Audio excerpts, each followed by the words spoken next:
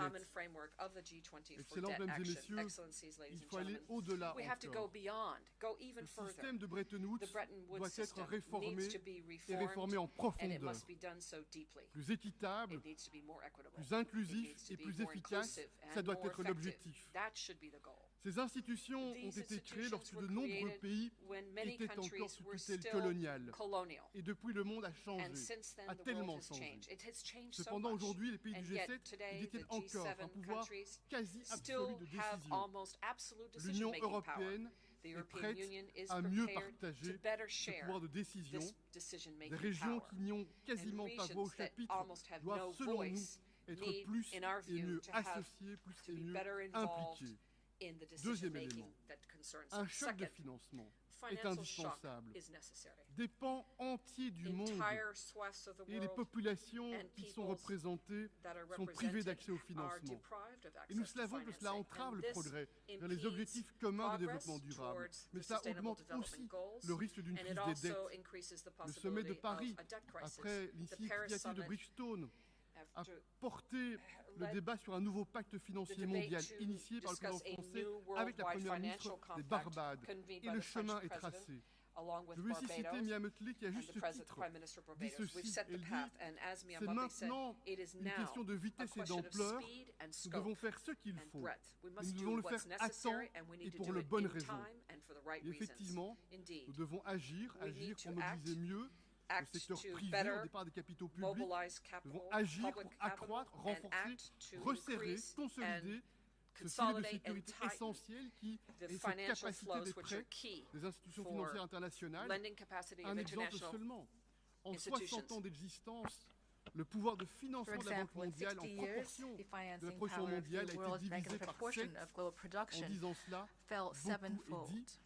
Il faut réduire aussi le coût de l'accès au crédit des pays vulnérables, qui est bien trop supérieur par comparaison à celui des pays dits avancés. Enfin, nous devons adapter les règles des banques multilatérales de développement en matière d'adéquation des fonds propres pour tenter d'utiliser de manière plus dynamique leur bilan sans mettre en péril leur solidité financière.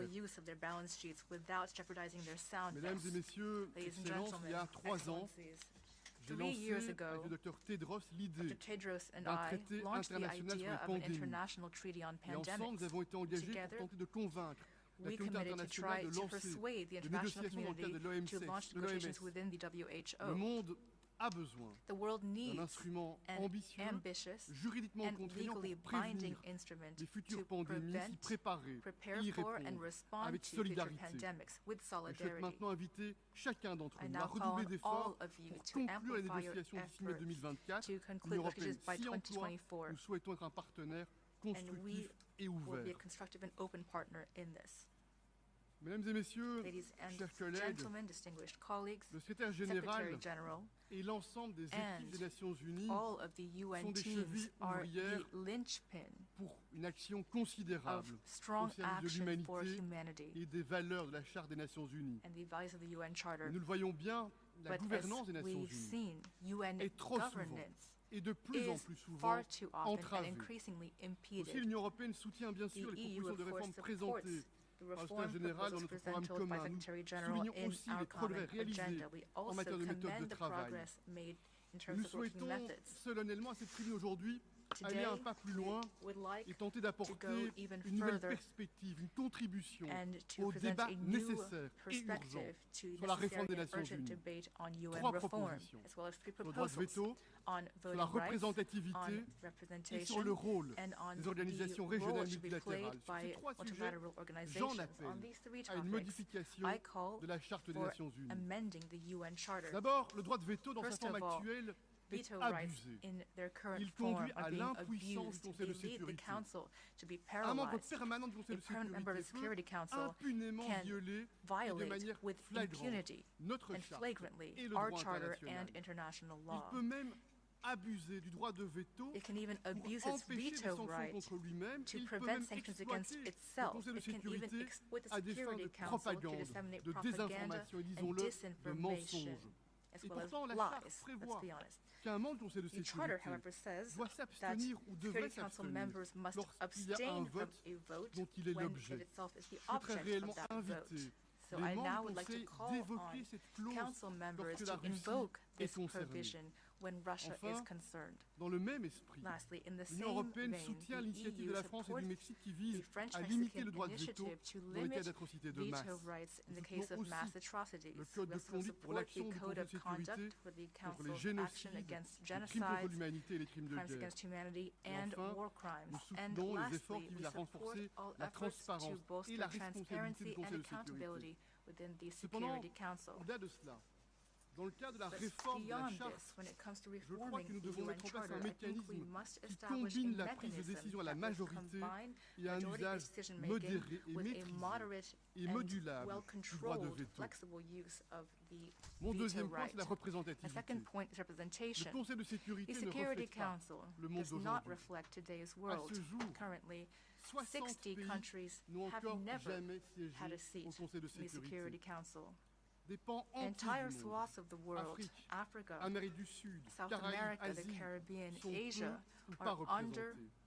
Aussi, nous soutenons une réforme globale du Conseil de sécurité des Nations Unies qui renforce la voix de ces régions et de ces pays. Pouvoir et légitimité vont de pair, et par son manque de représentativité, le Conseil de sécurité voit de manière inexorable sa légitimité s'éroder. Or, la légitimité, c'est la clé de voûte et ça doit être renforcé au moins sur deux plans. D'une part, les Nations Unies sont un club de nations. Nous considérons l'État-nation comme une unité de base.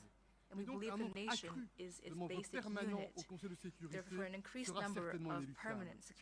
Et nous pensons, et c'est mon deuxième point, But we believe, my second point, is that we should go further than this. Les organisations régionales et and continentales continental organizations jouent un rôle today croissant. play a C'est un growing fait. role. L'Union européenne, That is bien a sûr, fact. The EU, l'Union of course, africaine, as well as the la African communauté Union, latino-américaine des the Caraïbes, community, l'ASEAN. Latin Ces American community, organisations ASEAN, reflètent un nouveau these niveau all reflect de a new level of légitimité legitimacy dans les forums in internationaux et and multilatéraux. multilateral Ces fora. organisations These jouent un rôle organizations play effectif an dans la effective coordination role in politique et political and économique. economic Ces organisations coordination. créent And des they espaces de create coopération spaces for rapprochés, des cooperation, espaces de closer collectivité, cooperation, et as sont well même de as plus en plus collective action. des acteurs de sécurité. They also Ces play an organisations increasing role in sont enfin security. davantage qu'hier des And espaces normatifs. even more than before, they C'est are le cas, also bien sûr, regulatory de spaces. l'intégration européenne. That is Et cet true exemple, of on le voit European bien, integration. on inspire d'autres, This l'Union example we africaine par see exemple, has qui inspired travaille many d'arrache-pied others, such as the pour mettre en African place un Union, grand which is espace de striving to libre-échange establish continental ou a encore large les efforts de free l'ASEAN trade zone pour on the davantage de continent, coopération or ASEAN as entre well, ses which États calls membres. for coordination Ces between its member organisations states. These exercent une organizations influence croissante dans have a l'arène growing multilatérale influence in et the sont multilateral des arena, contributeurs and they essentiels are de crucial stabilité. contributors toward Je stability. crois que leur rôle I believe doit that grandir their dans le role système must multilatéral increase in the car elle multilateral structure un monde system multipolaire because que nous appelons de they nos are helping vœux. to build the Et c'est par multipolar world that we exemple pour all cette wish to raison see.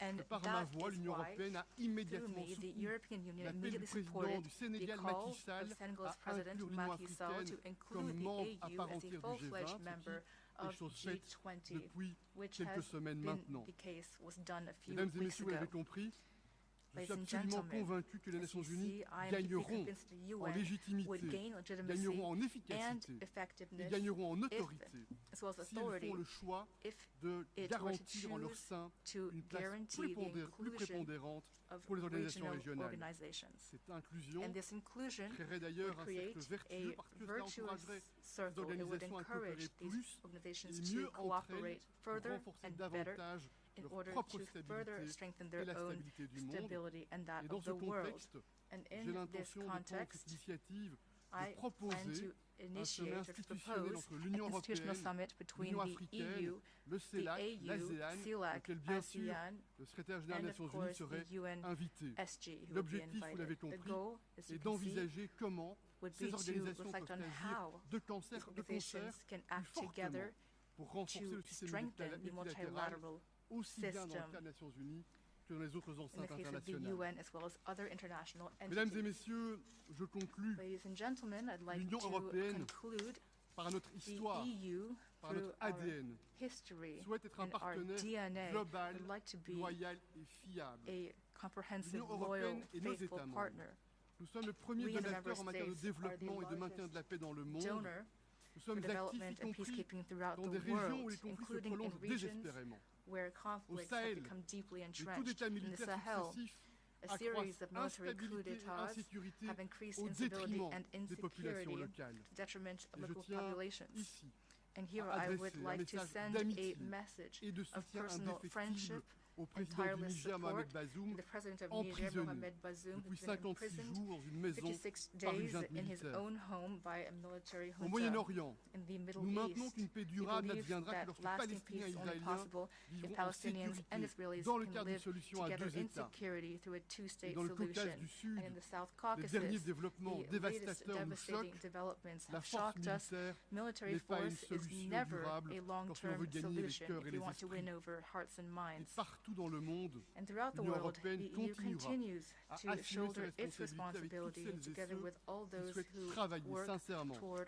pour le bien commun, the pour la common paix good, et pour la for prospérité. peace and Mais prosperity. l'Union européenne, We will never jamais, be ne se laissera intimider intimidated par la violence by ou par le violence chantage. or threats. Chers collègues, Distinguished colleagues, cette fresque de Père Per Krug Krug's est un acte mural d'imagination. is an act of imagination. C'est aussi It also un rappel is à nos a reminder consciences, for our un consciences. rappel indispensable aujourd'hui plus A que jamais crucial reminder today face because à un monde qui today est more than confronté ever à tant de dangers. we are in a world confronted Le by many philosophe dangers. Friedrich Philosopher Hölderlin l'a Friedrich dit Hölderlin tellement justement, said, et je le and cite, rightly so, là où il y a du danger, il y a where aussi there le is pouvoir de danger, sauver. there also is the power to Face au save. danger, nous avons In la the face of these vision dangers, d'un monde meilleur, we have a nous vision avons of la a vision better d'un monde plus world, lumineux. a brighter Et nous world, disposons de moyens and we puissants. have powerful Je crois tools. profondément I au believe pouvoir de deeply l'intelligence in the power of collective collective à nous intelligence. d'agir maintenant, Our turn to à nous act d'agir maintenant pour un now. monde plus We must juste, act now plus for a libre more et plus just, prospère. free, Je vous remercie. and prosperous world. Thank you.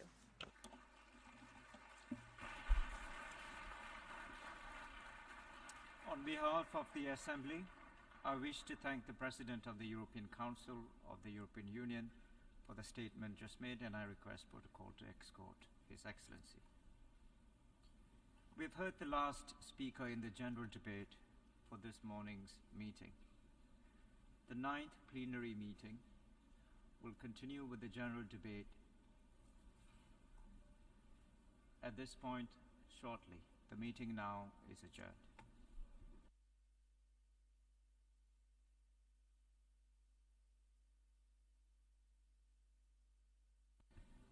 The 9th plenary meeting of the General Assembly is now called to order. The Assembly will hear an address by His Excellency Ras Khan, President and Head of State of the Republic of Nauru. I request protocol to escort His Excellency.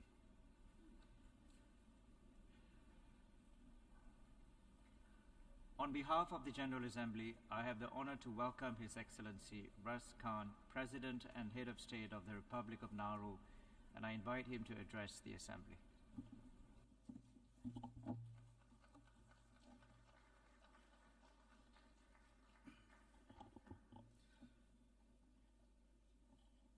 Mr. President, on behalf of the government and the people of the Republic of Nauru, allow me to congratulate Your Excellency, Mr. Dennis Francis, on your assumption of the presidency of the General Assembly for the 78th session.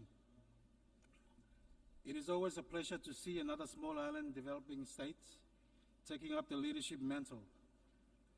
Please let me assure you of my delegation's full cooperation and support as you lead this august body in rebuilding trust and reigniting global solidarity.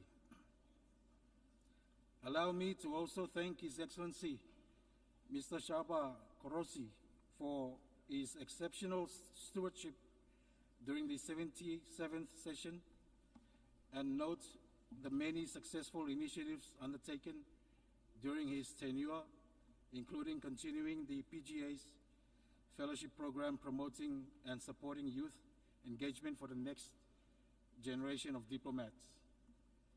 Allow me also to extend my sincere condolences to the governments and people of Morocco and Libya for the recent devastating earthquakes and floods as you seek relief and recovery during this time. Mr. President, as the new President of Nauru, it is an honor to speak here at an institution built on the ideals of peace, justice, respect, human rights, tolerance, and solidarity, and an institution where all countries are deemed equal. As the smallest member state of this august body, these ideals have important resonance. We are all part of an interconnected system which is increasingly growing smaller, and our dependence on each other to weather global challenges increases every day. Will only the strong survive, or will we work to ensure that no one is left behind? Will we reform and progress this institution to reflect the realities of today, or continue in the same dated fashion, a fashion which does not reflect our current lived realities?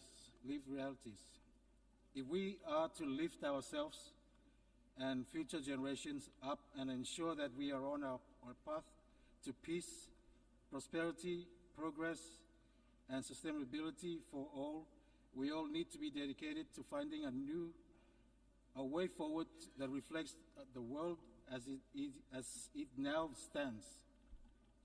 And that is a world currently riddled with inequity. Mr. President, a critical step in the way forward must be achievement of the Sustainable Development Goals. While the United Nations community was able to come together to adopt the 2030 Development Agenda in 2015 and celebrated this achievement of multilateralism at the time, we must admit that we are far from on track to achieve them, and by extension to achieve sustainable development for people and planet. Given the resources which have been allocated at the regional and international level to achieve the SDGs, this is deeply concerning. In our view, such failure to substantially move the needle in light of the resources provided is an indication that funding is not being properly allocated or used. In our region, there are too many workshops, too many studies upon studies, too many discussions without enough support for critical on-the-ground projects. It's a small island, for goodness sakes, Mr. President. It's like we're trying to launch a rocket to the sun. Moreover, the realities of what is needed for implementation on the ground in a Pacific small island is rarely properly accounted for, with limited capacity and issues around small things which larger economies can discount. For example, access to basic materials can become insurmountable when a country is trying to build a school or repairing a road. If we are serious about meeting the SDGs, we must ensure that needed resources make it to the right places. Places like Nauru, where in the face of multiple global crises piled on top of national challenges, our ability to progress has been less than desirable. In order to shift Nauru and others back on track to achieve the 2030 agenda, we need to take bold steps and create and build partnerships which are built on mutual respect among equals. To build such sustainable partnerships, we will need a more accurate and nuanced system of categorization of vulnerabilities based on existing measurements of ODA, GNI, and GDP. Nauru is eligible for neither grants nor loans. However, GNI and GDP alone did not sufficiently capture Nauru's vulnerabilities, and so we are unable to access much needed financing to enable the implementation of national development strategies and activities.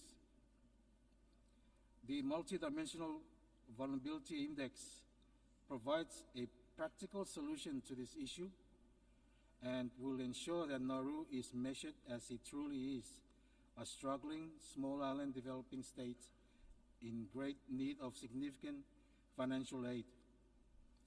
Nauru calls for the adoption of the MVI by member states, including the establishment of an interim secretariat that would support its operationalization and implementation by all stakeholders, including as a criterion for access to low-cost and long-term financing based on this index. Creating this more accurate picture of our national circumstances will be an important foundation upon which real and durable partnerships can be built. And it goes without saying that any categorization for access to aid should be applied in an even-handed and non-politicized way. We have been deeply disappointed to hear that in some instances, the OECD, Development Assistance Committee, DAC, categorized as being manipulated around purely political interests. This cannot be allowed to happen, as it undermines the integrity of the entire system and is nothing shy of blatantly manipulation. Mr. President, another pathway to accelerating action on the 2030 agenda will be recognition and incorporation of the special circumstances of small island states into our work at every level. Such an opportunity will represent itself when we meet for the SEEDS conference in May of next year in Antigua and Barbuda. If we are to make good on the promises for which the United Nations stands for, the next SEEDS conference must deliver the transformation needed to ensure that SEEDS are more resilient to external shocks. This can only be achieved through adopting a more focused, measurable, and fully resourced program of action that is tailored to the circumstances of SEEDS and provides practical and operational solutions to accelerate our sustainable development. The support of development partners and the international community, including funding, is critical for the next 10-year program of action as we seek to move towards resilient prosperity. Mr. President, even if these strides are taken towards achievement of the 2030 development agenda, any progress made is at risk if we do not address the threat of climate change. The adverse impacts are no longer a future problem. We have seen ourselves the ever-increasing disasters, fires, typhoons, heat waves, and a burning ocean.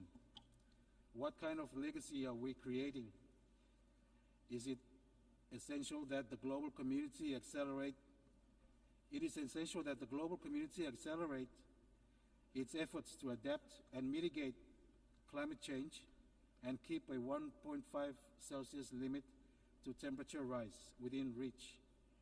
This cannot be said enough, so I will say it again. It is essential that the global community accelerates its efforts to adapt and mitigate climate change and keep a 1.5 Celsius limit to temperature rise within reach. We call on all states to take ambitious action in their implementation of the Paris Agreement and decisions under the Paris Agreement, including the Glasgow Climate Pact and the Sharm el-Sheikh Implementation Plan. And we note our disappointment that the goal of 100 billion a year has not been reached and that the distribution of funds allocated has not been equitable. And so we join the call to reform the international financial system, to make and development finance more affordable and adequate and positioned to combat the scale of climate crisis. Nauru looks forward to a meaningful COP28 in the UAE, one that achieves the shared ambition and commitment to deliver progress and keep 1.5 degrees within reach. We also continue to call on the UNSG to appoint a special representative on climate and security. This could improve the United Nations' ability to address climate-related security risk, including through regular reporting on the security implications of climate change. Similarly, we see the need to seek additional paths to climate action and hope that the advisory opinions to come from ITLOS and ICJ will jumpstart more ambitious climate action. Finally, on this point, Nauru would emphasize that we cannot expect the trajectory of global emissions to slow down and reduce if viable energy alternatives are not provided. Deep seabed minerals hold the answer, with polymetallic nodules providing the alternative for big emitters to make a just energy transition away from fossil fuels and towards much cleaner and renewable energy technologies. In this regard, Nauru calls on the members of the International Seabed Authorities to fulfill its obligation and finalize the exploitation regulations that ensures collection of seafloor minerals are conducted with utmost responsibility and respect to our marine ecosystem while providing benefits for all humankind. Mr. President, as a big ocean state, a healthy, productive, and resilient ocean is a pillar upon which our future rests. We are proud to have been actively engaged in the negotiations and successful conclusion of the Treaty of the Biodiversity Beyond National Jurisdiction, BBNJ. Nauru welcomes the adoption of the agreement earlier this year and calls for international support to build our capacity to ratify and implement the provisions of the BBNJ agreement, including the conservation of biological diversity. The sustainable use of its components and the fair and equitable sharing of the benefits arising out of the utilization of genetic resource. Finally, we raise, as we have before, the critical importance of ensuring sustainable fisheries. This includes ensuring that overfishing is not taking place, that fair prices are paid to small islands for fish taken from our water, and that we eliminate illegal, unreported, and unregulated fishing. Mr. President, Nauru's long-term national vision, as articulated in its National Sustainable Development Strategy, outlines a future in which individual, community, business, and government partnerships contribute to a sustainable quality of life for all Nauruans. The central message of this strategy is partnership for quality of life. A key pillar will be ensuring the health of our people. To achieve this, Nauru remains committed to a health strategy centered on prevention. During COVID-19, Nauru followed a stringent capture and contain strategy which saw all visitors to Nauru required to undergo testing and quarantine at the border. This strategy protected Nauru during most of the pandemic, giving the health system valuable time to establish an acute care ward to treat and isolate potential COVID-19 patients, streamline testing regimes and treatment protocols, and vaccinate vulnerable members of the community. The systems that were developed for COVID-19 are now available for future pandemic responses, should they be required. We acknowledge and thank our partners for their support in this regard. However, Nauru remains vulnerable to communicable disease outbreaks. The pandemic proved the urgent need for extensive investment towards strengthening the institutional and infrastructural needs of our Nauru's fragile health system. In a post-pandemic reality, we must ensure that rebuilding efforts are centered on resilience building. We must remain vigilant in ensuring that our vaccination rates remain high and are not undermined by the spread of misinformation and fear-mongering through mainstream and social media. Nauru needs support and technical expertise to develop innovative solutions to address viral risk, for example, e-medicine and development and use of digital technologies for outpatient referrals and patient records. In this regard, we'd like to thank our friends from Cuba. There is still much to be learned from their innovation in the field of health Cuba developed their own COVID vaccines. Moreover, they deploy their medical brigade worldwide, helping others.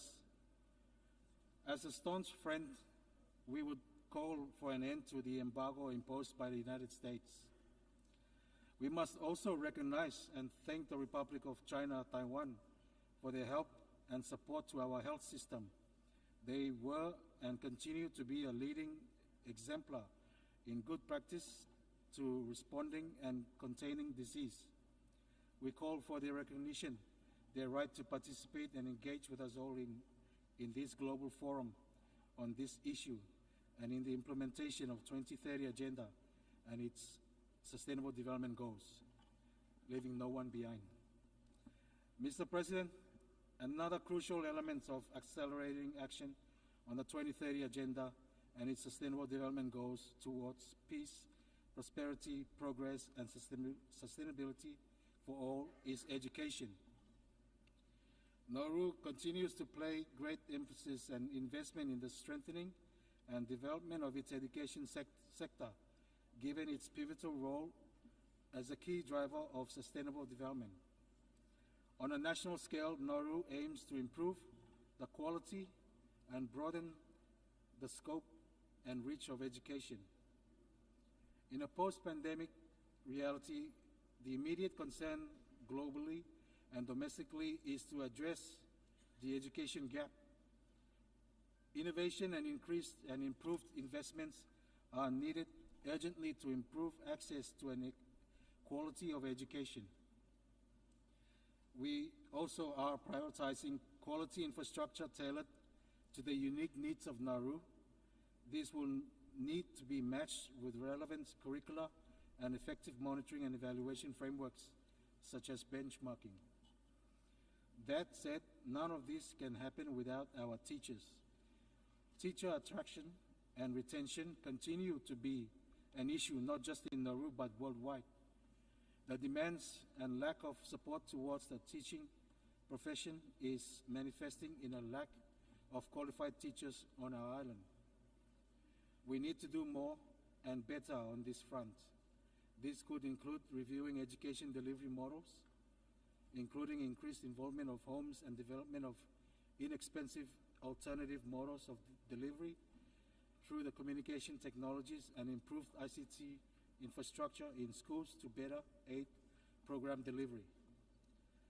Mr. President, we must uphold the purposes and principles of the UN Charter, and we must work together to uphold the rules based on multilateral system to secure international peace, security, and prosperity for a safe and just world for all, leaving no country behind. For that to happen, the United Nations must be fit for purpose, nimble on the ground, and meet the global challenges we face today. I would like to share what time has taught me. Our community, Nauru, the Pacific, the small islands, the international community is more robust when we're united. This becomes even more imperative for matters of common interest that have the perspective to profit our peoples in future generations. But we must stand united for the right things, the important things, and the hard things. Mr. President, in a nutshell, I echo the Secretary General Guterres' opening remarks. We need to renew the UN multilateral system, reform the Security Council, and redesign the international financial architecture because it is just not working anymore, and it is an outdated system that has been in place for too long. In Nauru's case, like other small island developing states, we become victims within the global architecture and compromise our freedom and voice as a sovereign state. May God bless the Republic of Nauru, and may God bless the United Nations.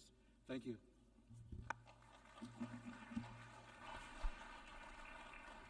On behalf of the Assembly, I wish to thank the President and Head of State of the Republic of Nauru for the statement just made, and I request protocol.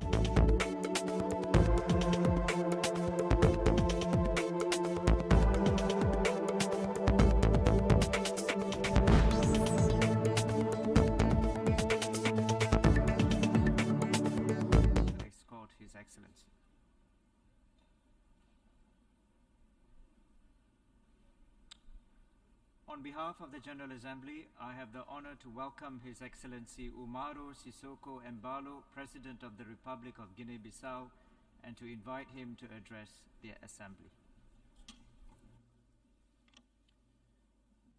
Senhor Presidente, Mr. President, Senhor Secretário-Geral, Mr. Secretary General, Excelências, Excellencies, chefes de Estado Honorable Heads of e de State Governo, and Government, minhas senhoras e meus senhores, ladies and quero gentlemen, em primeiro lugar first, e desta tribuna das Nações Unidas I would like reiterar to as congratulate nossas mais sentidas condolências ao governo from this do Rei do podium at Marrocos the United e da Nations. Líbia, Firstly, I would like to offer our expressar os most nossos heartfelt condolences to the governments of the Kingdom fraternal of Morocco and Libya, e para com os povos and to express desses our dois feelings países of amigos fraternal e solidarity irmãos. with the peoples of these two Permitam-me countries who are our endereçar friends as and minhas brothers and felicitações sisters. ao Senhor Denis I Francis would like also da to Trinidad e congratulate Tobago Mr. Dennis pela Francis sua from eleição Trinidad na and qualidade de Tobago presidente for his da election as 78ª president of the 78th session da of the Assembleia United Nations Geral das General Nações Unidas. Assembly. Desejo-lhe muito sucesso I wish him no much exercício success do seu mandato, during his term, ao seu predecessor, Sr. Kassaba and I would Kurosi, also like to da Hungria, congratulate e felicito his pelos predecessor, resultados Mr. alcançados Saba Kurosi from durante a sua Hungary, presidência. for the results achieved during his Felicito presidency. igualmente o I secretário-geral also das Nações congratulate Unidas, Secretary António General Guterres, Antonio Guterres pelo seu desempenho for his a favor performance da in paz, promoting do peace desenvolvimento and do mundo. development in the world. Senhor Presidente, Mr. os President, ilustres oradores these que me distinguished precederam speakers who perante preceded esta me tribuna on this podium fizeram análises e presented observações important pertinentes analyses and sobre os observations desafios on current atuais challenges e a situação internacional. and the Por international isso, scenario. vou realçar a ação concreta Therefore, I que will eu focus penso on se espera concrete de nós, actions that, as in my Nações view, Unidas.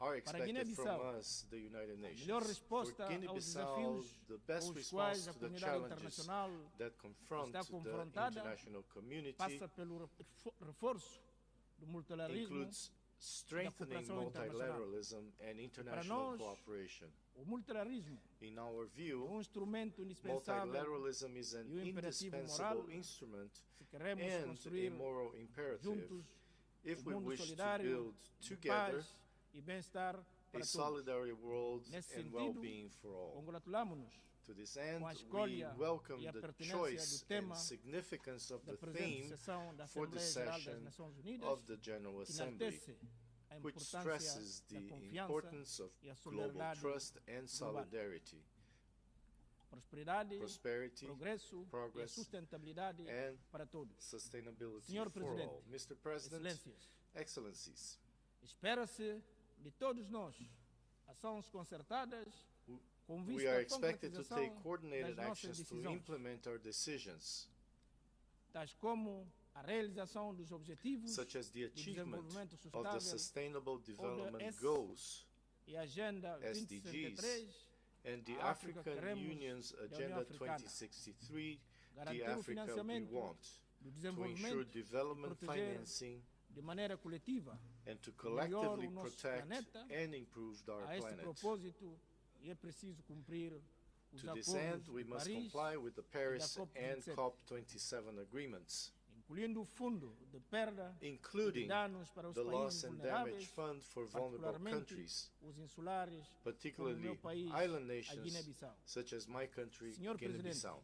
Mr. É President, preciso introduzir we must as introduce mudanças the changes necessárias required na arquitetura in de the paz international e peace and segurança security internacionais e no architecture sistema financeiro and in mundial the world financial system para que consigam dar resposta to à enable atual them to conjuntura respond internacional. to the current A international reforma do Conselho de scenario. Segurança, Security que há Council muito reform, se which has long considera been deemed como as necessária, necessary, deverá tomar must em consider the conta a position posição da União of the Africana African a Union fim de garantir in uma order to representação ensure a realista realistic e mais justa. and fairer Em representation, adequação com o papel cada vez mais preponderante consistently with the da África increasingly na construção preponderant e manutenção role do of equilíbrio do Africa mundo.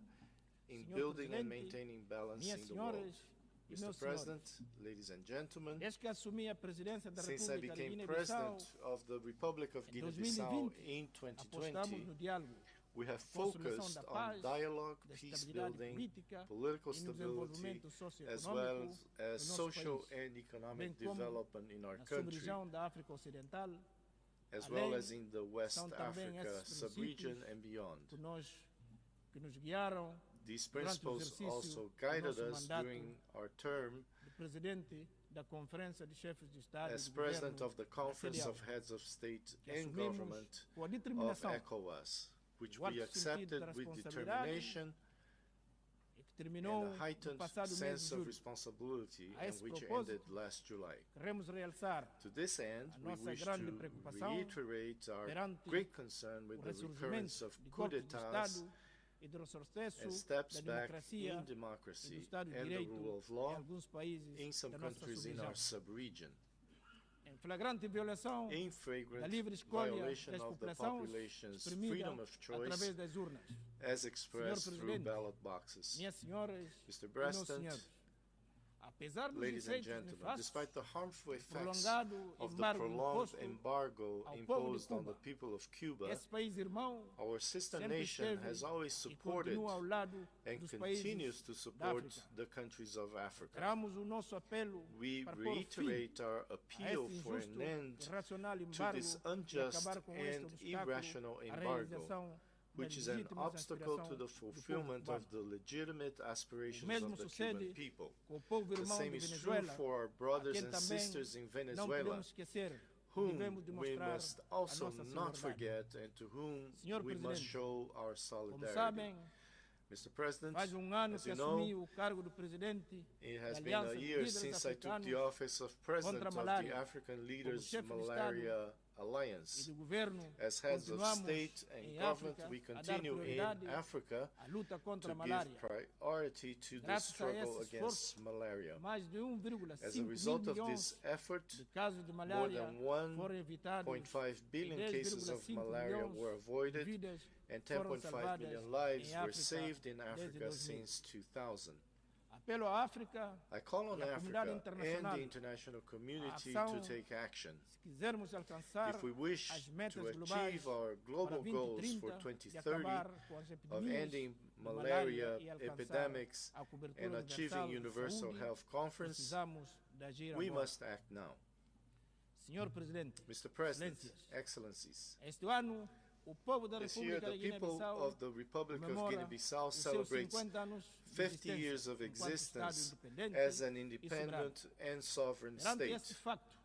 Thus, as an emissary of the Bissau Guinean nation, I am thankful for the extraordinary aid provided by the former Soviet Union, the Republic of Guinea, Conakry, Cuba, Algeria, and Morocco, and other countries to our struggle for liberation, as well as the United Nations in its historic visit to our liberated regions, confirming the existence of effective political, administrative, and military control. On this solemn occasion of 50 years of independence, the people of the Republic of Guinea-Bissau will strengthen our determination and energy to consolidate national unity and mobilize even more, as enshrined in the national anthem of Guinea-Bissau, to build peace and progress in our everlasting homeland. Mr. President, at this historic juncture in the history of the Republic of Guinea-Bissau, and before I finish my remarks, I wish to reaffirm on behalf of our government and the Bissau Guinean people, from this podium and before the world, our engagement and continuous availability to continue to work with the UN and to cooperate with all friendly governments and peoples for world peace and development, and to protect our planet. Thank you very much.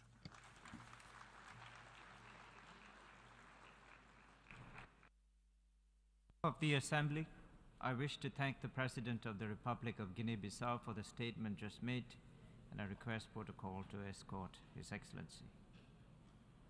The Assembly will hear an address by His Excellency Bayram Begay, President of the Republic of Albania. I request protocol to escort His Excellency. On behalf of the General Assembly, I have the honor to welcome His Excellency Bayram Begay, President of the Republic of Albania, and to invite him to address the Assembly. Dear Mr. President, Your Excellencies, I'm honored to speak in front of you today and express my deep appreciation for the United Nations General Assembly. This assembly serves as a unique platform for global cooperation and offers hope for a better world. I want to express my sincere gratitude to President Francis for his election and convey my best wishes for his continued success in leading this assembly. I would also like to extend my warmest regard to Secretary General Guterres for his continuous efforts for peace in the world and for his standing firm in defense of the UN Charter, international law, and human rights in face of so much adversity of our times. His leadership fosters trust in the United Nations. Rebuilding trust and reigniting global solidarity is more than ever a necessity for reconciliation, good understanding, and more cooperation.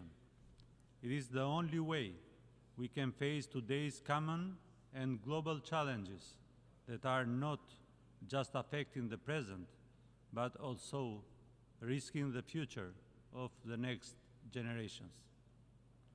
And it all should be done by assessing regions and countries based on their contribution rather than their failures. Ladies and gentlemen, since 1955, when Albania became a member state of the United Nations, a lot has changed. From a self-isolated country, Albania now proudly stands as a NATO member and has initiated accession negotiations with the European Union. Currently, Albania is concluding its first term as a non-permanent member of the Security Council, and this month we are productively chairing this UN body for the second time. As part of the Western Balkans, Albania continues to make unwavering contribution to peace and stability in this region. Albanians play a crucial role in Southern Eastern Europe. We constitute the large majority in two independent republics, Albania and Kosovo.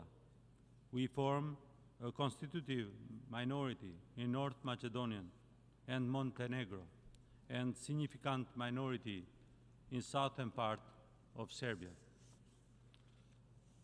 Throughout our history, Albania has adhered to a policy of friendship and good neighborly relations.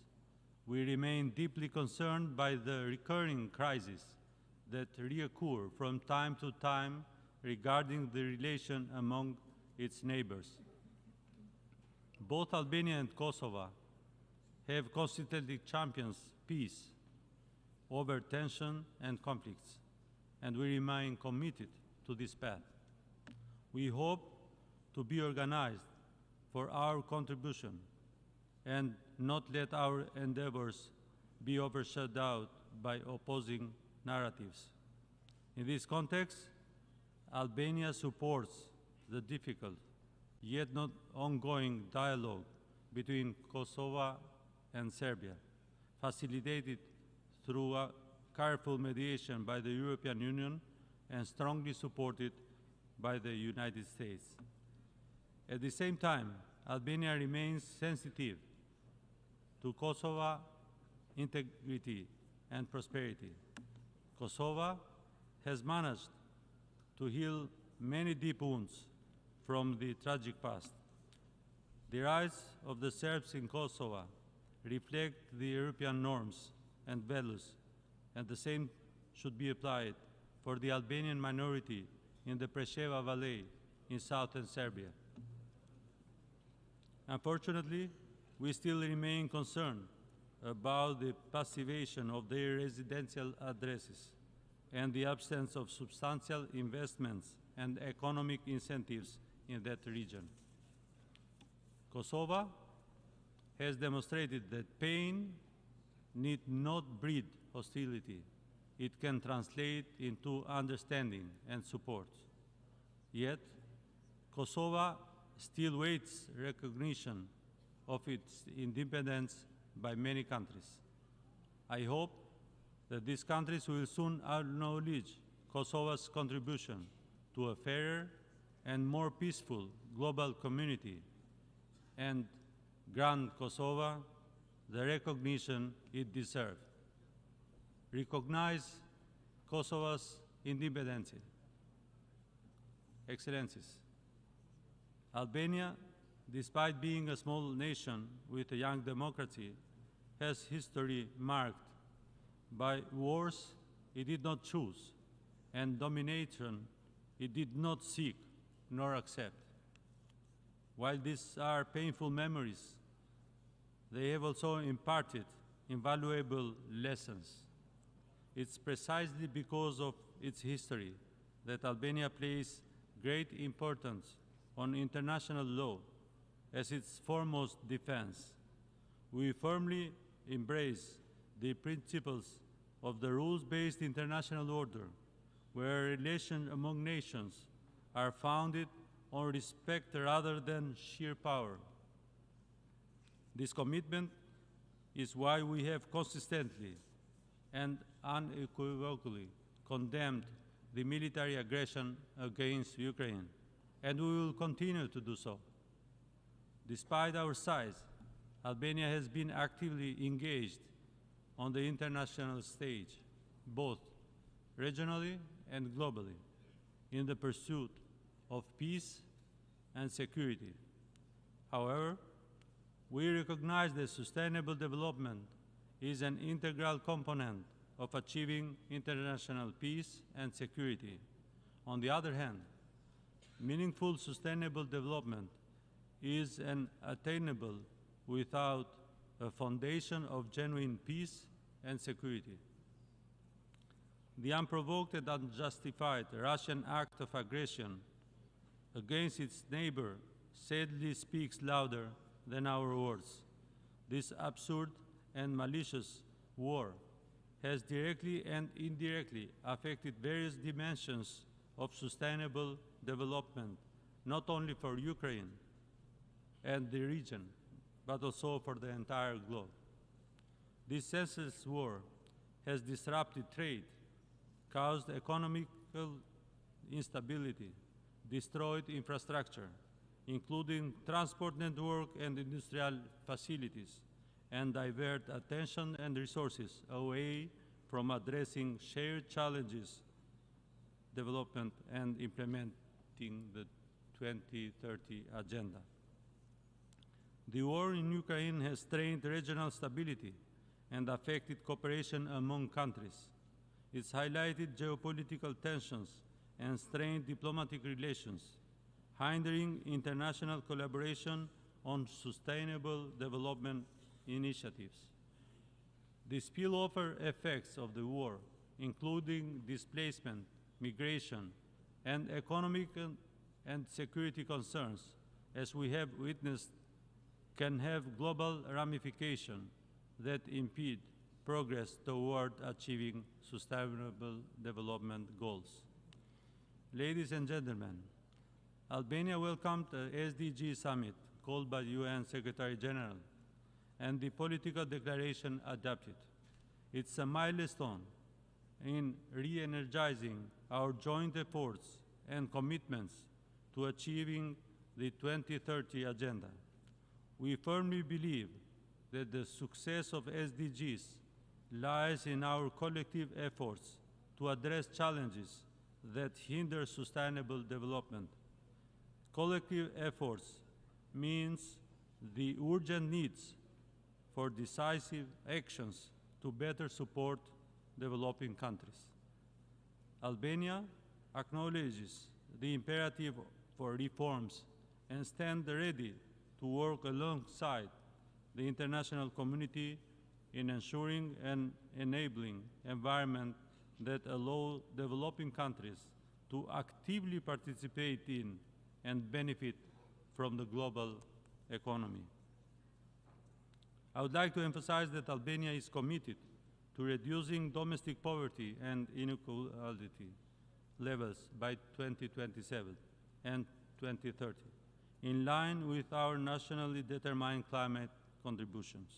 We recognize the need for comprehensive policy commitments to drive the necessary energy, food, digital, and social transitions to achieve these benchmarks.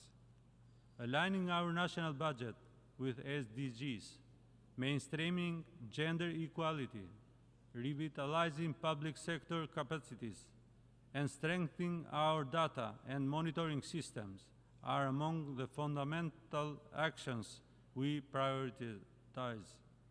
Albania recognizes the significance of this session as a pivotal moment for our world.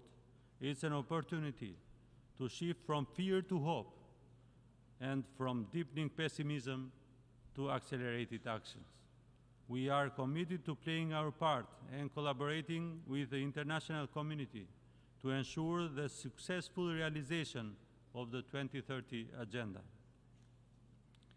Ladies and gentlemen, I would also like to bring to your attention Albania's position on one of the most debated issues today, that of multilateralism.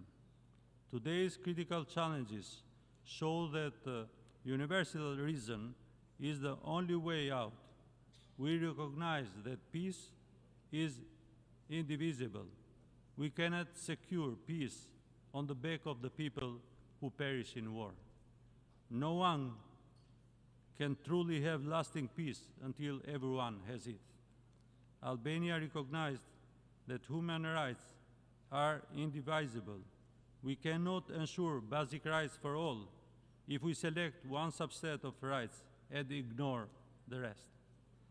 The suffering caused by torture or famine is hard to distinguish. It's unacceptable and unnecessary suffering that can be eliminated if we embrace all civil, political, socio-economic, and cultural rights. Albania is a candidate for the Human Rights Council in the upcoming election next month. If elected, we will be championing human rights in their broadest sense. This includes human rights, women's rights, children's rights, minority rights, and the fundamental rights to equal opportunities. We will work with other countries to protect, promote, and defend human rights and freedoms as a vital condition for individual and collective development and prosperity. On the region front, we eagerly anticipate the upcoming EU Western Balkan Summit in Tirana this October. We are committed to transforming our region into an example of trust and partnership that transcend borders and communities. Multilateralism is central to our collective endeavors. It is, above all, a vision of how states should cooperate to achieve better results for everyone. Fundamentally, it is about expectation of acceptable behavior in the future. Multilateralism is a normative key, requires us to consider not only whether existing arrangements are effective or efficient, but also whether existing multilateral practices and processes are fair and just. It's high time that we engage unconditionally, fully, and in good faith to achieve meaningful reforms of this House with the Security Council at its core. No state, government, or individual can be above the law. Albania supports the reform of the United Nations and its main bodies, with the aim of strengthening the organization's ability to address the current emerging challenges and threats to international peace, security, and development. The power of the Security Council rests on its capacity to intervene decisively in the service of the peace and security. The question nowadays should no longer be whether the Council can interfere in the domestic realms of states or not. Rather, the question should be how the Council can intervene in an intelligent, reflective, and timely manner in the service of the values and mandate for which it was created. Dear Excellencies, since gaining independence in 1912, my country has undergone significant territorial transformation. Presently, Albania boasts captivating urban and rural landscapes that I wholeheartedly encourage you to explore. I mention this not merely to extend an invitation to Albania, but also to underscore the importance of territorial transformation that lies before us. In the face of climate change, this challenge runs as a red thread through the 17 Sustainable Development Goals. I hope that my country and our nations can effectively address this challenge by safeguarding our natural resources and cultural heritage. Our approach should involve respecting the diversity of these resources and collaborating with communities engaged in both environmental causes and culture preservation efforts. I firmly believe that this approach reinforces democracy, a political system uniquely capable of ensuring sustainable and fair development. It's in such a world that our younger generation can find joy and prosperity. Our collective efforts can pave the way for them to tell the story of successful collaboration, one that centers around us and this esteemed organization. Thank you so much for your attention.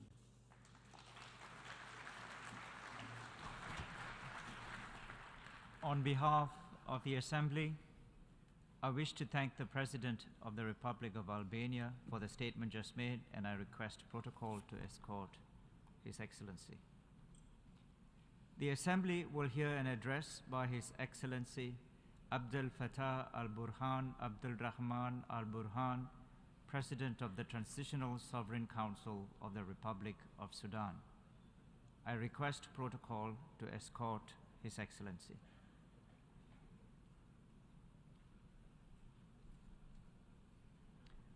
On behalf of the General Assembly, I have the honor to welcome His Excellency Abdel Fattah al-Burhan Abdul Rahman al-Burhan, President of the Transitional Sovereign Council of the Republic of the Sudan, and to invite him to address the Assembly.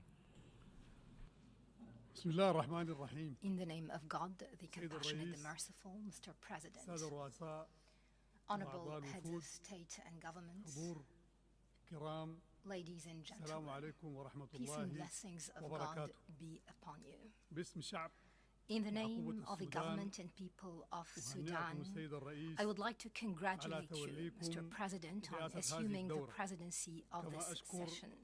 I would also like to thank your predecessor and His Excellency, the Secretary General, for their efforts to counter the challenges that faced our world over the past year.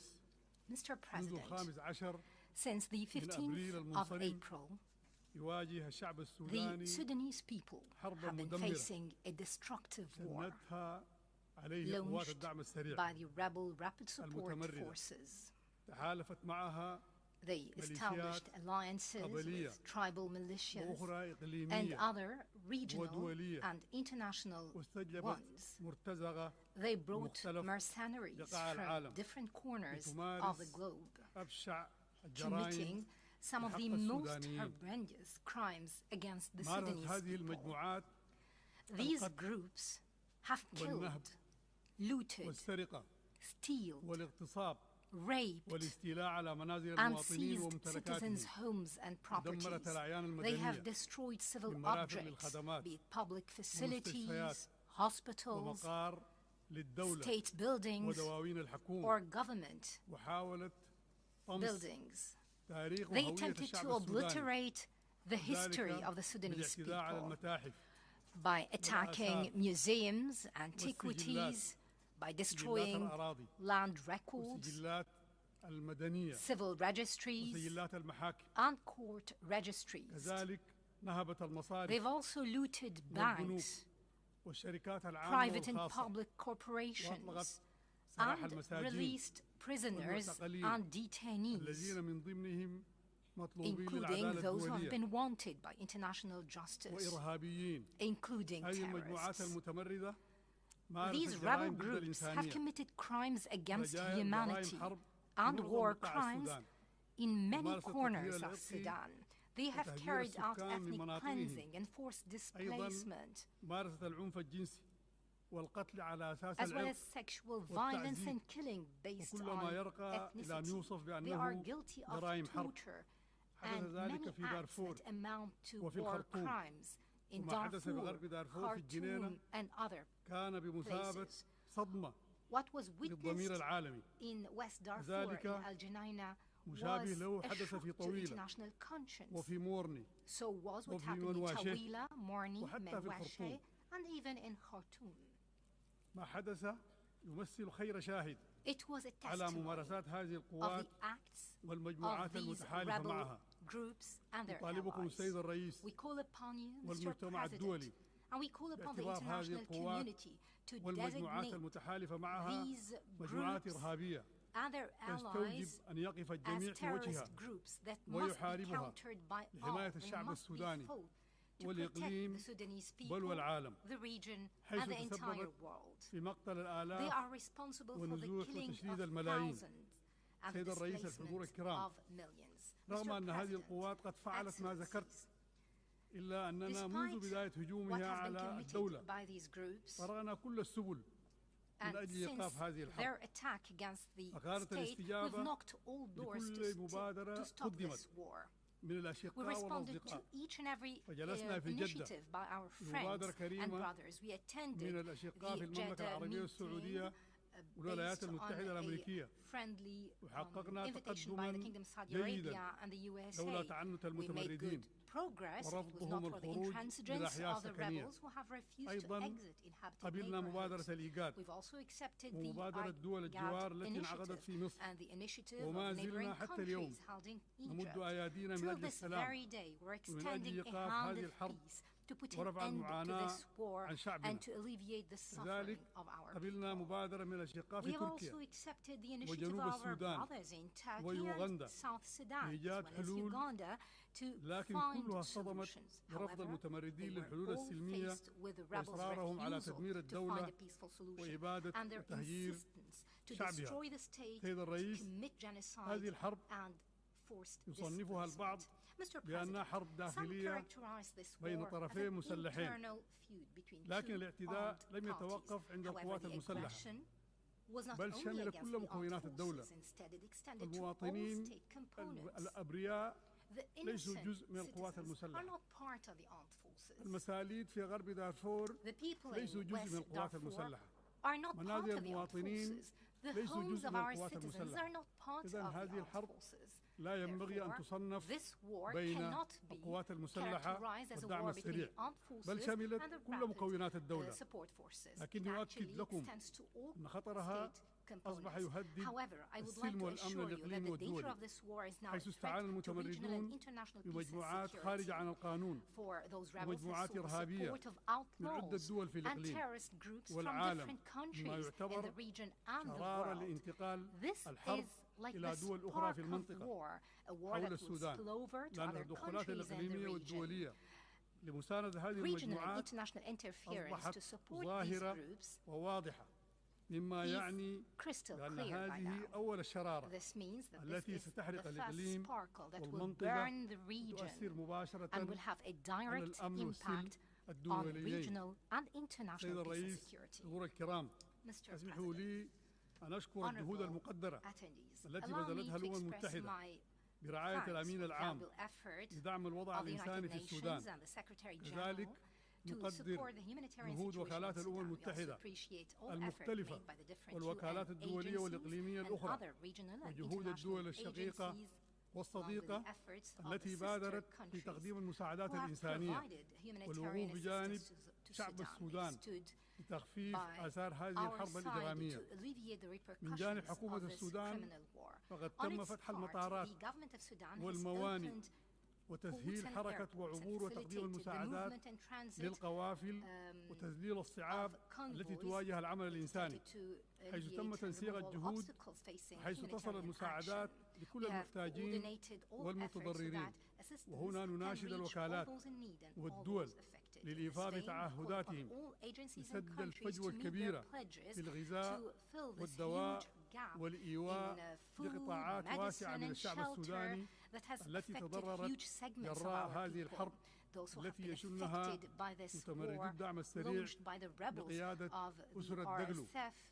سيد الرئيس، حضور الكرام، إننا ما زلنا عند تعهداتنا السابقة بنقل السلطة إلى الشعب السوداني بتوافق عريض وتراضي وطني تخرج بموجبه القوات المسلحة نهائيا من العمل السياسي، ويكون تداول السلطة بالطرق الشرعية والسلمية المتمثلة في الانتخابات، حيث أننا نرى أن تكون هنالك مرحلة انتقالية قصيرة تدار فيها الدولة كحكومة مدنية من المستقلين يتم خلالها معالجة الأوضاع الراهنة الأمنية والإنسانية والاقتصادية وإعادة الإعمار، تعقبها انتخابات عامة يختار من خلالها السودانيون من يحكمهم. كما نؤكد التزام الدولة بمواصلة الحوار مع الممانعين إخواننا عبد العزيز الحلو وعبد الواحد محمد نور للانضمام إلى مسيرة البناء الوطني، حيث أننا في ظل التزامنا التام باتفاقية السلام الموقعة في جوبا في العام 2020 قد قطعنا شوطا مقدرا في إحلال السلام ومعالجة جزء كبير من معضلات بناء الدولة السودانية. حضور الكرام، أؤكد التزام السودان بدعم المرأة والطفل والقطاعات الهشة لضمان تمتعهم بكافة حقوقهم وحمايتهم في ظل النزاعات القائمة حاليا مع تجديد التزام حكومة السودان بالعمل على تحقيق أهداف التنمية المستدامة. وفي هذا الصدد فإن وقف وتجميد المساعدات الإنسانية والمساعدات الدولية الفترة الماضية قد أثر سلبا في تنفيذ تلك الأهداف، وأثر بصورة مباشرة في توسيع فجوة الحماية الاجتماعية ومجابهة التغييرات المناخية ومواجهة أزمة الغذاء وفاقم من أوضاع النازحين واللاجئين. وهنا نناشد المانحين ووكالات الإغاثة المختلفة بالاستمرار في دعم ومعالجة الأوضاع الإنسانية في السودان وتقديم المساعدة للمحتاجين من النازحين واللاجئين.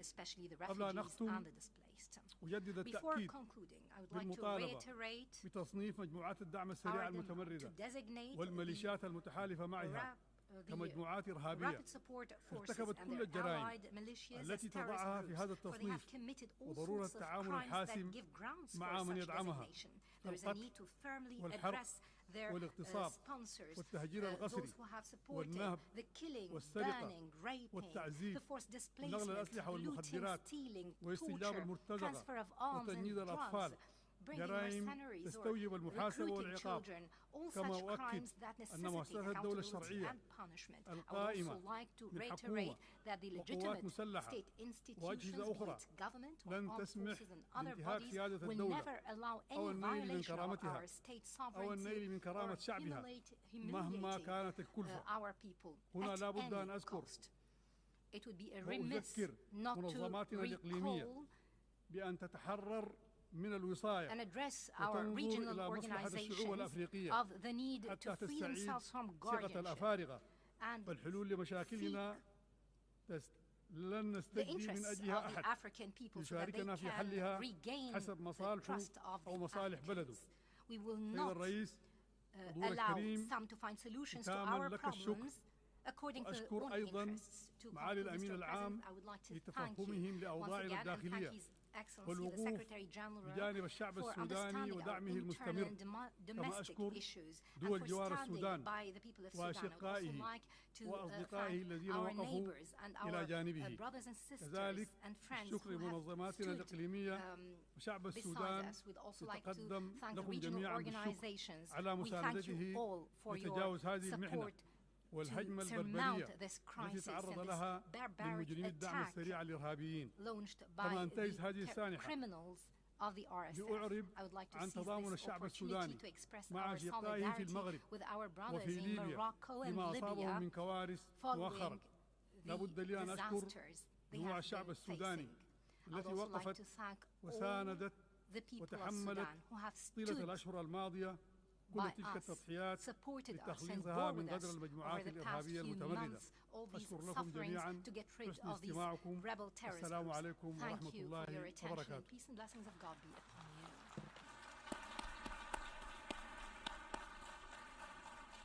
On behalf of the Assembly, I wish to thank the President of the Transitional Sovereign Council of the Republic of Sudan for the statement just made, and I request protocol to escort His Excellency.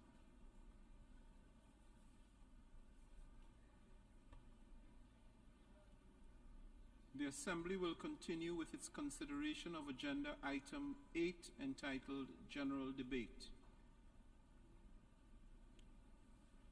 The Assembly will hear an address from His Excellency Han Zheng, Vice President of the People's Republic of China.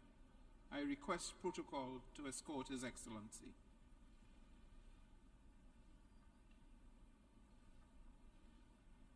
I have great pleasure in welcoming His Excellency Han Zheng, Vice President of the People's Republic of China, and I invite him to address the Assembly.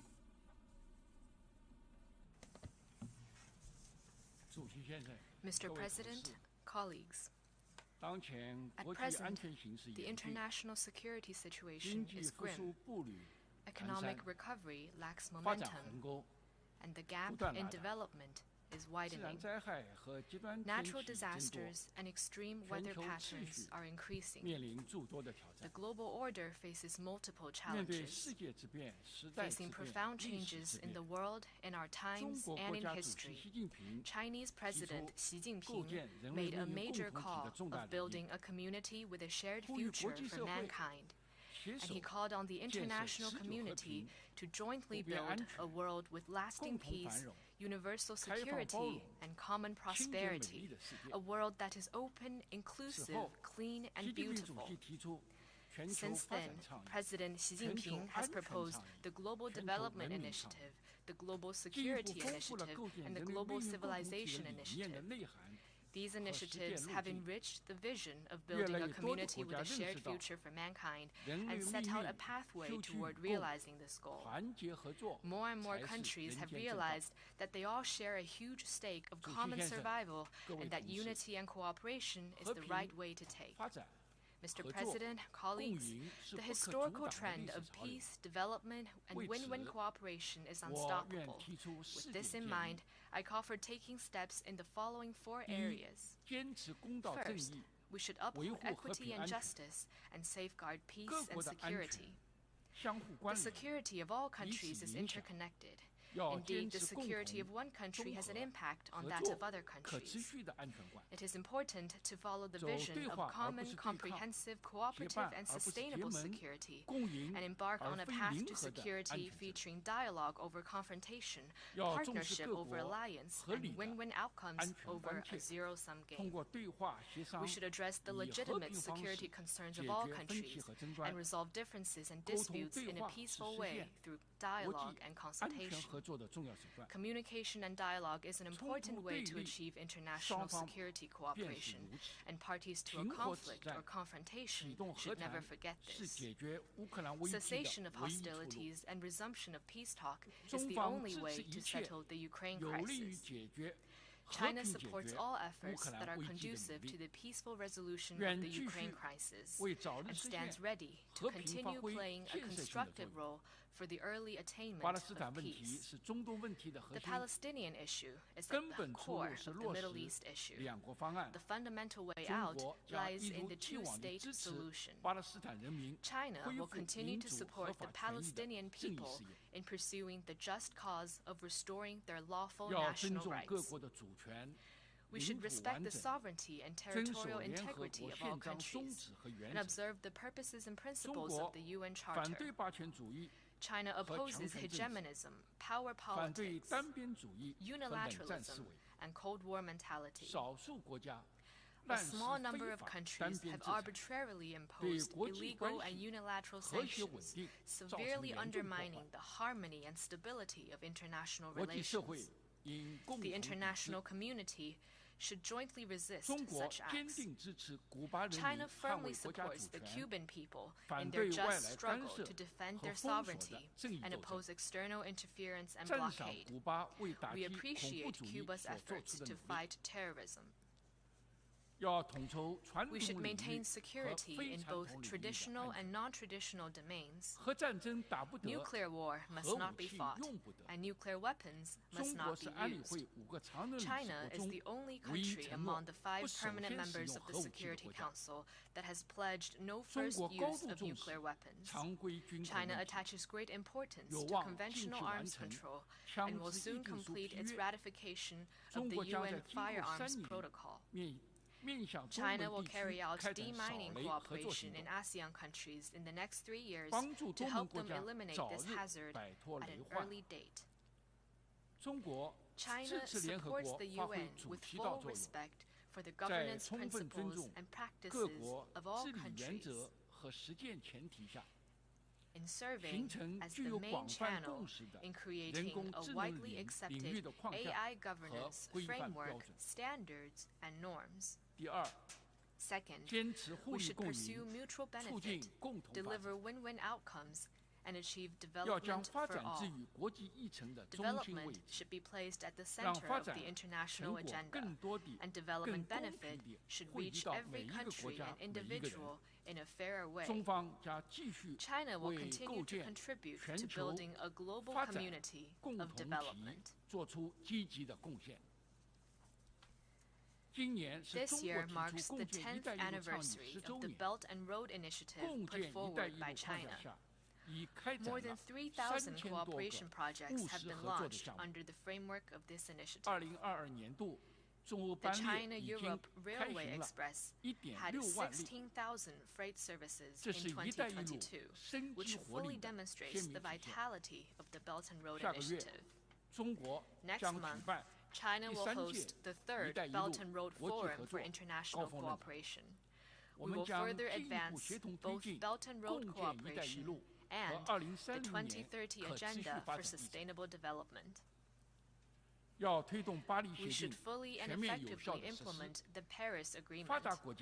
Developed countries should do more to reduce emissions and provide developing countries with financing, technology, and capacity-building support. China will continue to pursue ecological conservation on a priority basis, advance green and low-carbon development, stop building any new coal-fired power projects abroad, vigorously support other developing countries in developing green and low-carbon energy, and help them build more green energy projects. China will continue to actively respond to climate change. Third, we should stay open and inclusive and advance human civilization. Diversity of civilizations is an invaluable asset for human development. Indeed, diversity is a defining feature of human civilization. Different countries and civilizations should prosper together by respecting each other, advance together by drawing on each other's strength, and seek win-win outcomes by pursuing common ground while setting aside differences. Promoting and protecting human rights is a cause pursued by all countries, and ensuring a good life for people is the biggest human right.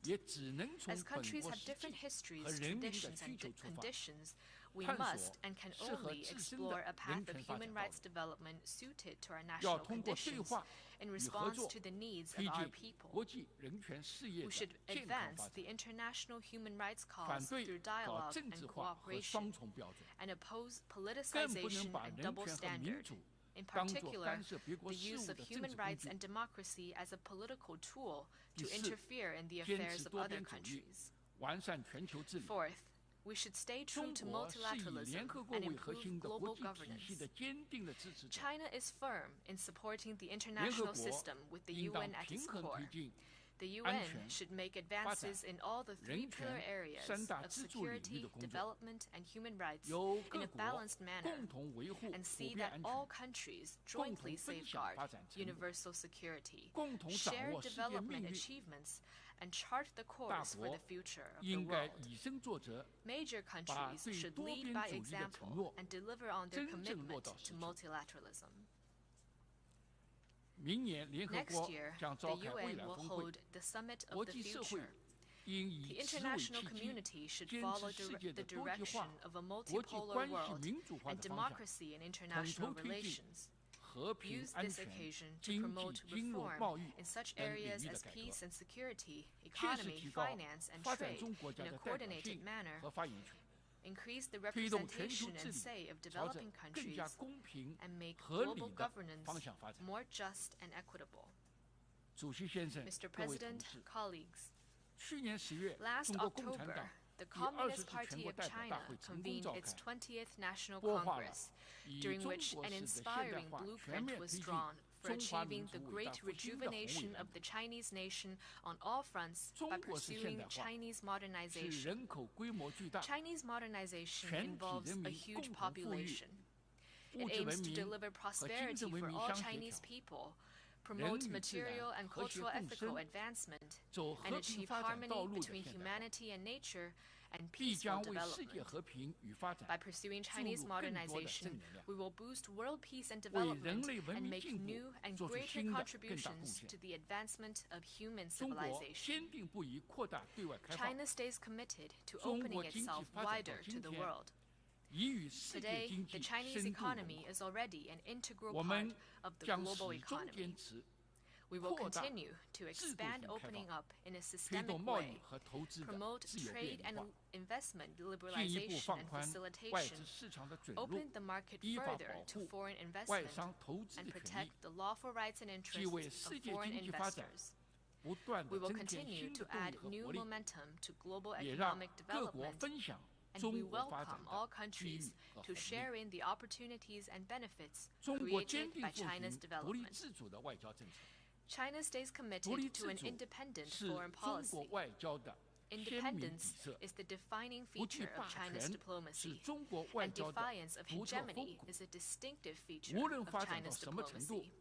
No matter what stage of development it reaches, China will never practice hegemony and expansion. China will uphold the common values of humanity, that is, peace, development, equity, justice, democracy, and freedom, and continue to advance peaceful, open, cooperative, and common development. China stays committed to safeguarding its sovereignty and territorial integrity. There is but one China in the world. The government of the People's Republic of China is the sole legal government representing the whole of China. And Taiwan has been an inalienable part of China's territory since ancient times. No one, no force should ever underestimate the firm resolve, strong will, and the power of the Chinese people to safeguard their sovereignty and territorial integrity. Realizing China's complete reunification is a shared aspiration of all the sons and daughters of the Chinese nation. We will continue to strive for peaceful reunification with the greatest sincerity and the utmost effort. China will remain a member of the big family of developing countries. As the largest developing country, China is a natural member of the global South. It breathes the same breath with other developing countries and shares the same future with them. China is firm in upholding the legitimate rights and interests of developing countries. It supports and respects their efforts to independently decide on their development paths in keeping with their national conditions. Mr. President, colleagues, China will work unremittingly to promote the building of a community with a shared future for mankind, to fulfill the mission of a major country and responsibility for the future of humanity. China will work with all other peace-loving countries committed to development to deliver a brighter future for the world. Thank you.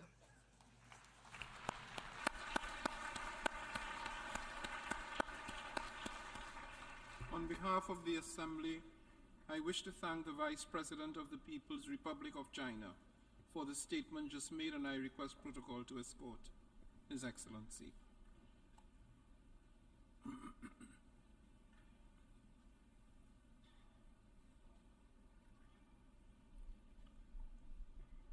The Assembly will hear an address by His Excellency Tiamoko Mele Kone, Vice President of the Republic of Côte d'Ivoire. I request protocol to escort His Excellency.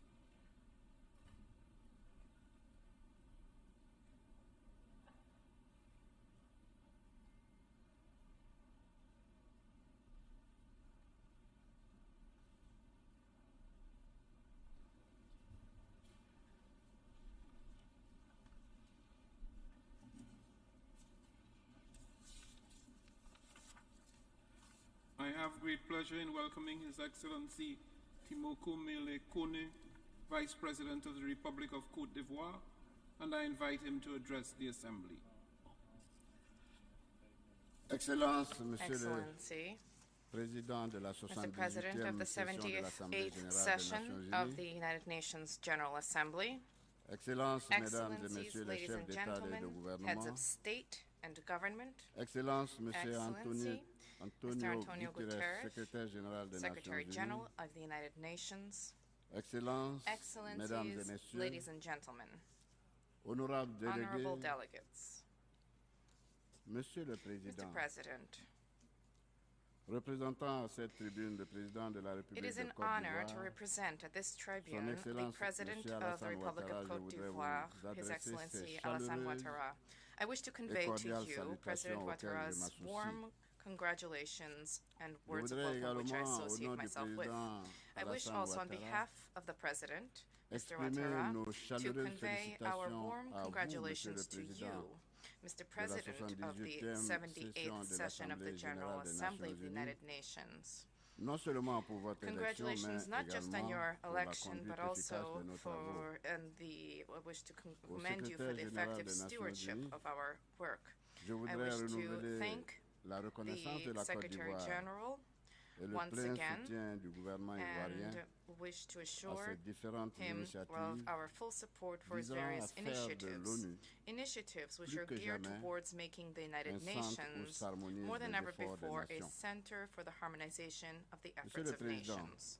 Mr. President, Excellencies, ladies and gentlemen, this session is being held in a context of tremendous uncertainty for our planet and for our states, which have been encountering large-scale crises. This situation has been significantly impeding the implementation of Agenda 2030 for sustainable development and has also constrained our ability to collectively surmount these challenges. As we take stock of the situation, it is our duty to be clear-eyed, to recognize the fact that the anticipated resources for the financing of this important agenda are lacking. They are lacking specifically for developing countries. Given this observation, there's a need for us to move quickly, to stand in solidarity. We must ensure that the financing for the Sustainable Development Goals is both lasting and predictable. The noble ambition of Agenda 2030 cannot continue to hinge on security expenditures, which continue to increase with each passing year throughout the world. For this reason, my delegation applauds the very relevant theme of this 78th session, a theme which invites us to engage further, to step up our efforts to achieve the SDGs. To that end, we must promptly reduce the cost of conflicts which thwart our country's development. To do so, we must embrace conflict prevention and peaceful resolution mechanisms. At the same time, our governments must step up and enhance the resilience of our economies to ensure that the economies can contribute to the financing of the SDGs. To that end, Côte d'Ivoire welcomes with particular interest the Secretary General's proposal of a new agenda for peace, the purpose of which is to rethink our priorities for the preservation and enhancement of our collective security. Mr. President, Excellencies, ladies and gentlemen, it is time for the international community to mobilize, to act, so that the parties to the conflict in Ukraine and all of their external partners engage on the path to a peaceful resolution to this war, beyond the risk of escalating violence and human rights violations.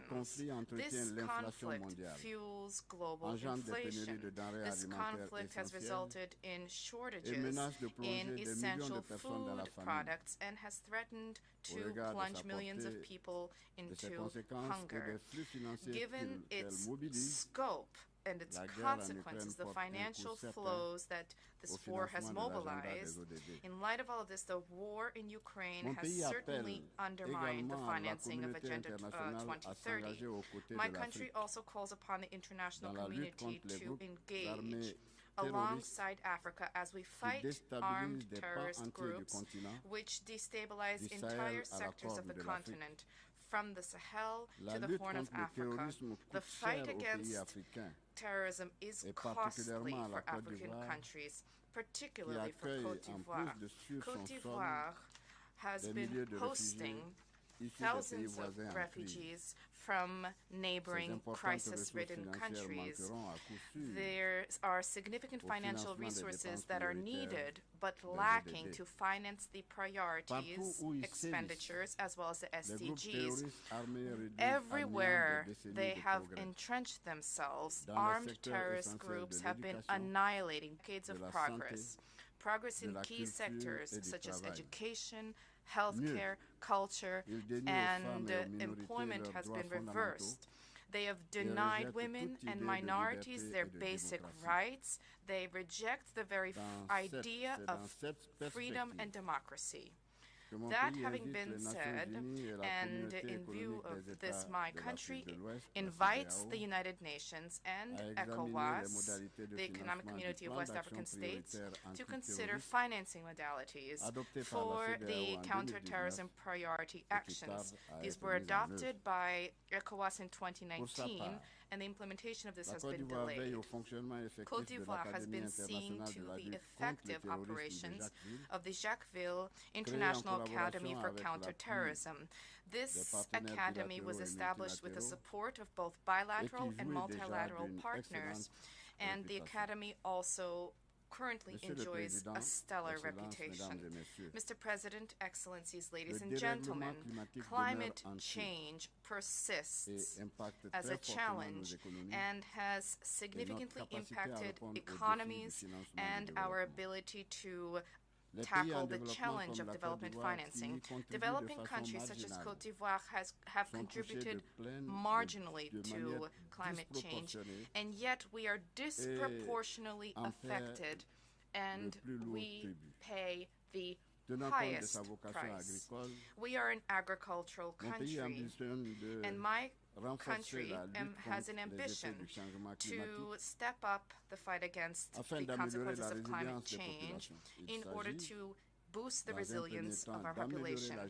First and foremost, the aim is to improve sustainable management of natural resources and biodiversity, and subsequently, we aim to cultivate in our population a civic awareness for the preservation of the environment and the advancement of sustainable development. To that end, we urge partners who have adopted a commitment alongside us during COP15, organized in Abidjan in May 2023, to pursue their support for the implementation of the Abidjan Initiative, which is also called the Abidjan Legacy Program. This hallmark initiative for land restoration, for the preservation of the biodiversity, and for the development of responsible agriculture is an opportunity for both current and future generations. In light of current challenges, bilateral and multilateral partners need to meet their financial commitments under the Paris Climate Agreement. They should thereby facilitate the entry into force of the Loss and Damage Fund, which was established during COP27 in Egypt.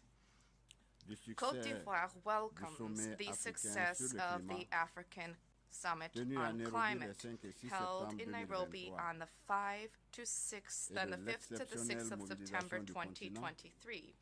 And we applaud the exceptional mobilization of Africa to have our voice heard during the forthcoming COP28 in Dubai. I wish to take this opportunity to invite the international community to support the Nairobi climate recommendations, specifically with respect to enhancement production capacity for renewable energies in Africa. The proliferation and succession of violent climate events have been observed in recent years, and this has resulted in widespread, significant material damage and tragic human casualties and costs. These ravages are a consequence of our climate inaction, and it wipes out progress achieved in the area of the SDGs, specifically for the most vulnerable countries, the countries most vulnerable to climate change. This reflects just how much the fight against climate change will require greater solidarity, as well as resources dedicated to the financing of the SDGs, and will also require that both our economies and our societies adapt. Mr. President, the COVID-19 pandemic has revealed the fragility of our health systems and has, among other things, slowed down the pace of economic growth in Africa. COVID-19 has also served as a reminder of the importance of forging meaningful international solidarity to tackle the multifaceted threats which humanity continues to face. The repercussions of COVID-19 continue to loom over our economies and affect our capability to address urgent social demands. We must draw lessons from the threat that can once again imperil the entire world. For this reason, my delegation welcomes the conduct during this session of high-level meetings on pandemic prevention, preparation, and response, as well as on the fight against tuberculosis, as well as on universal health coverage. Turning to universal health coverage, I wish to recall the fact that my country has adopted a regime entitled Universal Health Coverage. This entered into force in October 2019. I hope that the sharing of experience during this session will offer an opportunity for our health coverage systems to be enhanced. Mr. President, Excellencies, ladies and gentlemen, under the aegis of the President of the Republic, Côte d'Ivoire has been shoring up our democratic progress. This has been attested to recently by the smooth conduct of recent municipal, regional, and senatorial elections, which we organized respectively on the 2nd and 16th of September 2023. These elections saw large turnout with all political parties participating. They were carried out in a transparent and calm way, thereby demonstrating the political maturity of the people of Côte d'Ivoire. Stability, peace, and democracy which reign in Côte d'Ivoire have allowed the President of Côte d'Ivoire, His Excellency Mr. Ouattara, to pursue his efforts towards the transformation and modernization of his country. There has been remarkable progress achieved by Côte d'Ivoire in all sectors. This has fostered significant headway in the achievement of the SDGs. The solidity of the Ivoirian economy has helped to significantly reduce poverty rates, which are presently at approximately 36.5% as compared to 56% in 2011. These rates should continue to move downwards and drop to 20% by 2030. At the same time, since 2015, there has been an ambitious program in place of productive social networks to assist the most vulnerable households. In the same vein, the government adopted an ambitious social program, the PSGov. This program helps to counter social fragility. The policy of the government and successive national development plans have helped to improve progress towards the SDGs in Côte d'Ivoire. However, this social progress has been undermined by large refugee flows from neighboring countries stricken by terrorism. Excellency, ladies and gentlemen, we have all arrived at the same conclusion.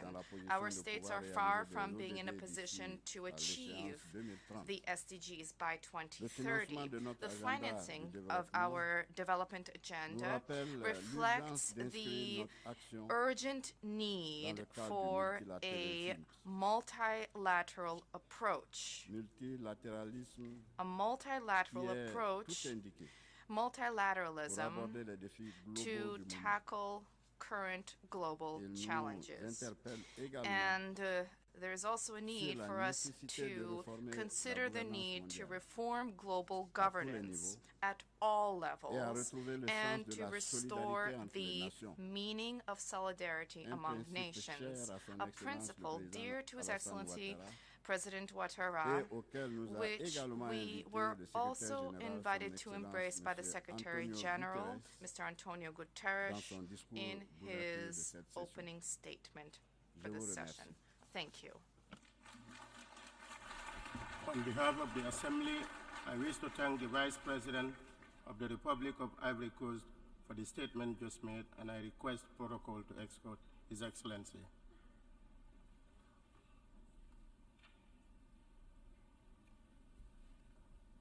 The Assembly will hear an address by Her Excellency Jessica Alupo, Vice President of the Republic of Uganda, and I request protocol to escort Her Excellency.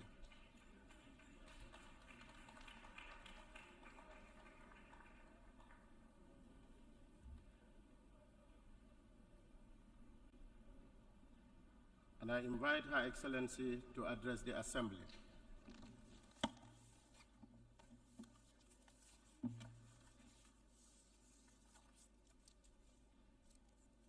Your Excellency, the President of the UN General Assembly, Excellencies, Heads of State and Government, Secretary General of the United Nations, distinguished delegates, ladies and gentlemen. Mr. President, I congratulate you on your election as President of the 78th session of the UN General Assembly and assure you of Uganda's full support. I would like to thank His Excellency, Mr. Saba Kososi, for his stewardship of the 77th session, and I pay tribute to the Secretary General, His Excellency Antonio Guterres, for his leadership and commitment to the work of the United Nations. Mr. President, as we mark 78 years of existence of the United Nations, we yearn for a revitalized organization capable of addressing current emerging global challenges. We believe that multilateralism remains a fundamental and crucial mechanism for addressing our common challenges together as nations in solidarity.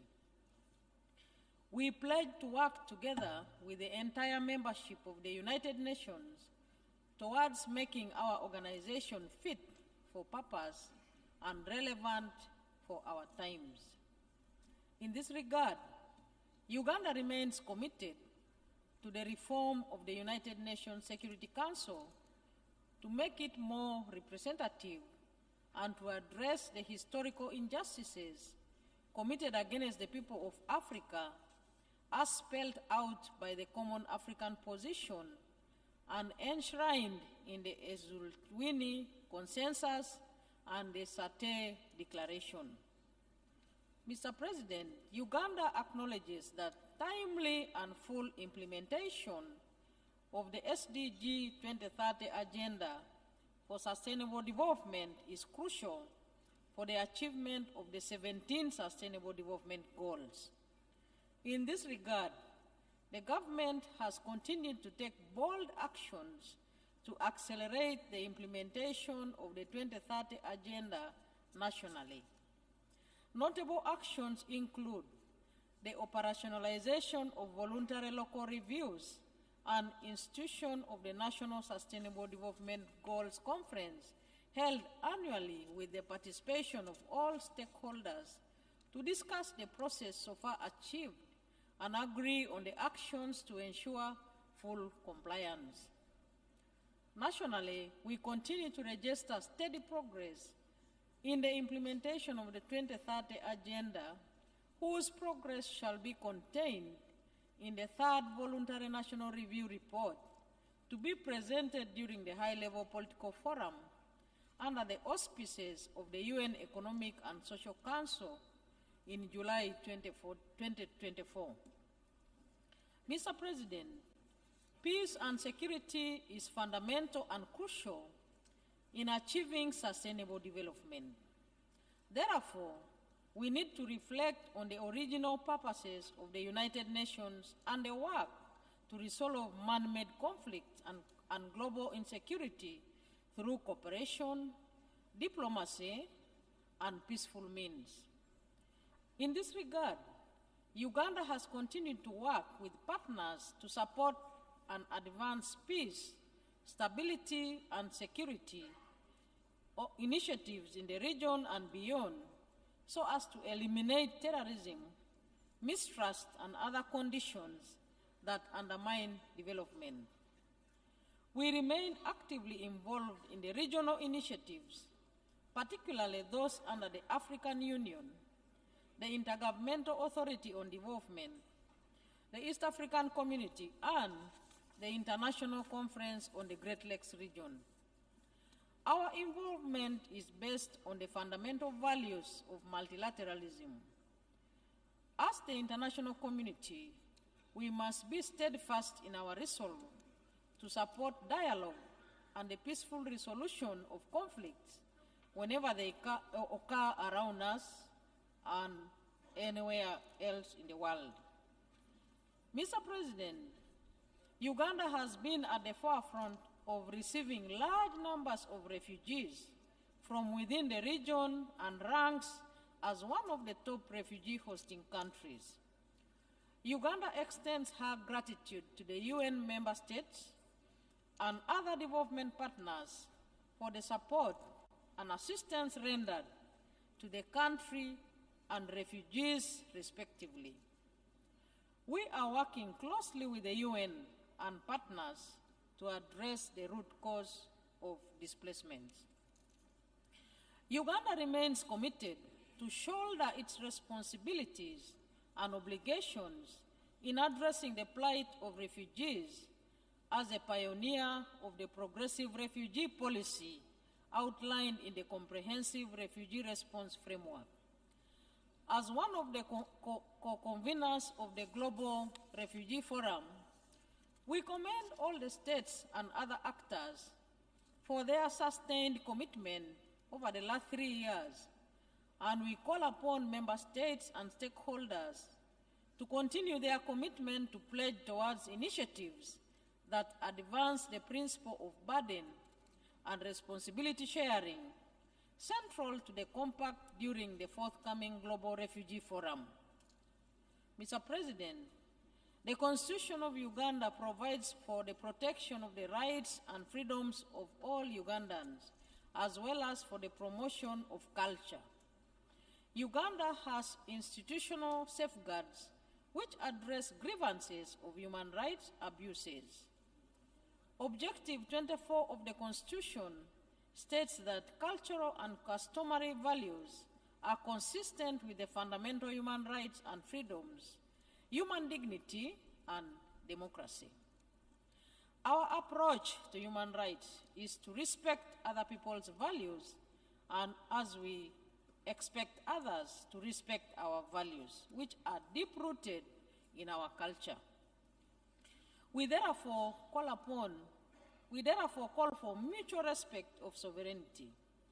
We believe that human rights considerations, especially in the face of varying cultural values, should not become the moderating factor in our long-term relationship with our development partners, with whom we will continue to engage in a proactive manner.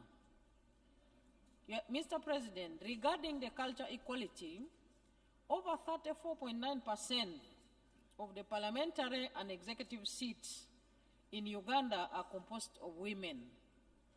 On economic empowerment, Uganda has embarked on poverty alleviation programs which target women and youth participation in the economy. We are currently promoting value addition, value chain, and public procurement from the various Uganda Women Entrepreneurship programs. With the creation of the Africa Continental Free Trade Area, women will participate in cross-border trade within the Africa Continental Free Trade Area. However, work still needs to be done in Uganda to achieve full gender equality. Mr. President, climate change continues to undermine the ability of all nations to achieve the Sustainable Development Goals. Globally, we continue to witness climate and weather extremes causing considerable loss of lives and property. We remain concerned that countries that are less contributors to the global greenhouse gases continue to be disproportionately affected by the impacts of climate change. In this regard, Mr. President, my country extends its sincere condolences to the people of Morocco following the devastating 6.8 magnitude earthquake, which claimed more than 800 lives, and the people of Libya following the aftermath of Storm Daniel that resulted in the unprecedented flooding and loss of lives. To address the adverse impacts of climate change, Uganda continues to take bold climate adaptation and mitigation measures that include increasing access to affordable, reliable, sustainable, and modern energy to enhance production and value addition, increasing forest and wetland cover, and championing the operationalization of climate-smart agriculture, among others. In line with our ambitions updated nationally, determined contributions. However, we note that the lack of sufficient means of implementation continues to undermine our efforts to adequately address the impacts of climate change. We thus reiterate our call to the developed country parties in line with the Paris Agreement to fulfill their commitment of providing the US $100 billion annually to developing countries parties through 2025 to assist with respect to both mitigation and adaptation. Mr. President, we remain deeply concerned about the increasing trend in biodiversity laws.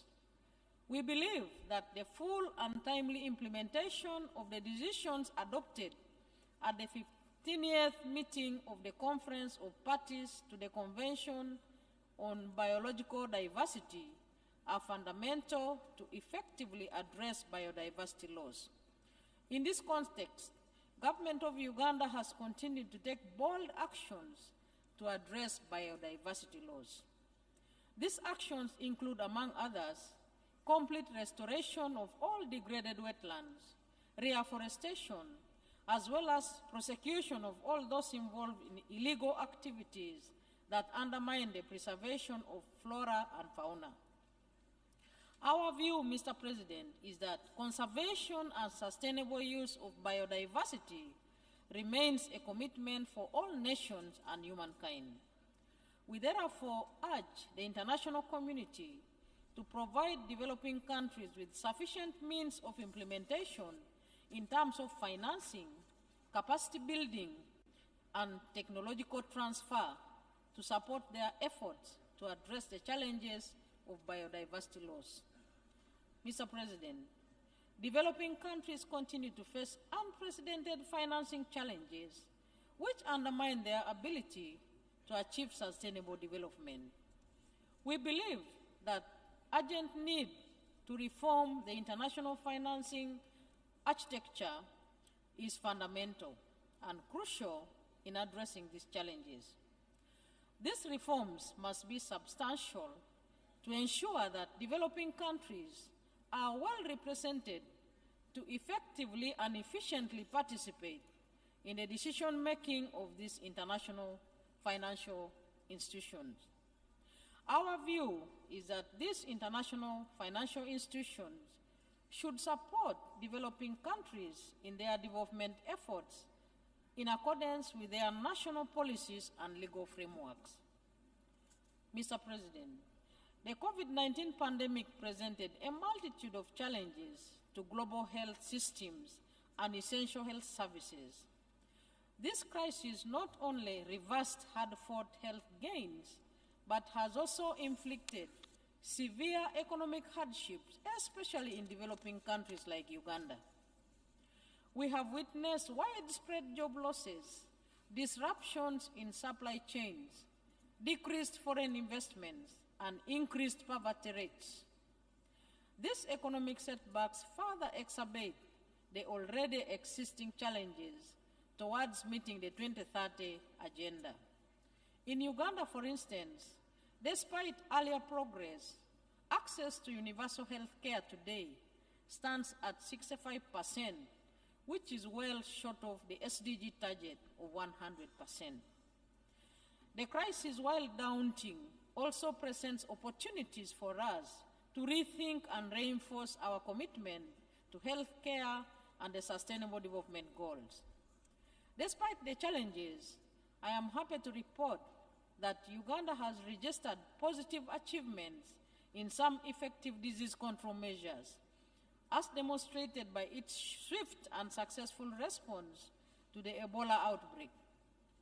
Through diligent efforts and the collaboration of healthcare professionals and the government, Uganda declared the end of the Ebola outbreak caused by Sudan Ebola virus on 11th January 2023, just 4 months after the first case was confirmed in September 2022.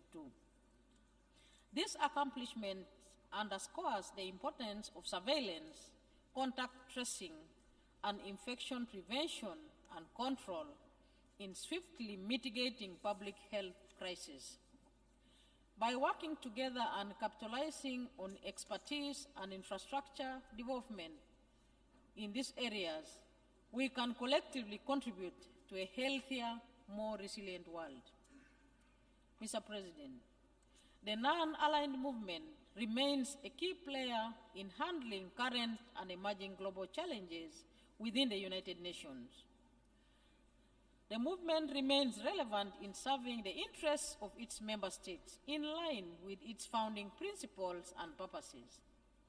In this regard, Uganda, as the incoming chair of NAM, will closely work with other NAM countries to further strengthen the tenets and values of the organization and the important role that the movement plays within the United Nations and other international fora.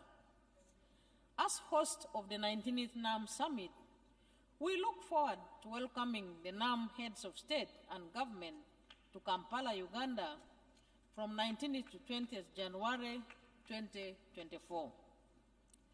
Finally, Mr. President, the South-South cooperation remains a strong element of international cooperation within the countries of the Global South, which must be enhanced. We continue to witness the solidarity exhibited by countries in the Global South to extend support to their global counterparts to address the multiple challenges. We therefore commend these countries for the solidarity. Uganda will continue to support the strengthening of the South-South cooperation and triangular cooperation, as well as North-South cooperation with the United Nations. As the third South Summit host, we look forward to welcoming the leaders of G77 plus China to Kampala, Uganda, from 21st to 23rd January 2024. I thank you for your kind attention. On behalf of the Assembly, I wish to thank the Vice President of the Republic of Uganda for the statement just made, and I request the protocol to escort Her Excellency. The Assembly will hear an address by His Excellency Mohamed Jallow, Vice President of the Republic of the Gambia.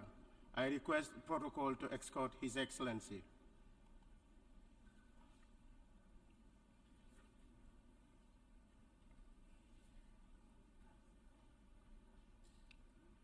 I have great pleasure in welcoming His Excellency Mohamed Jallow, Vice President of the Republic of the Gambia, and I invite him to address the Assembly.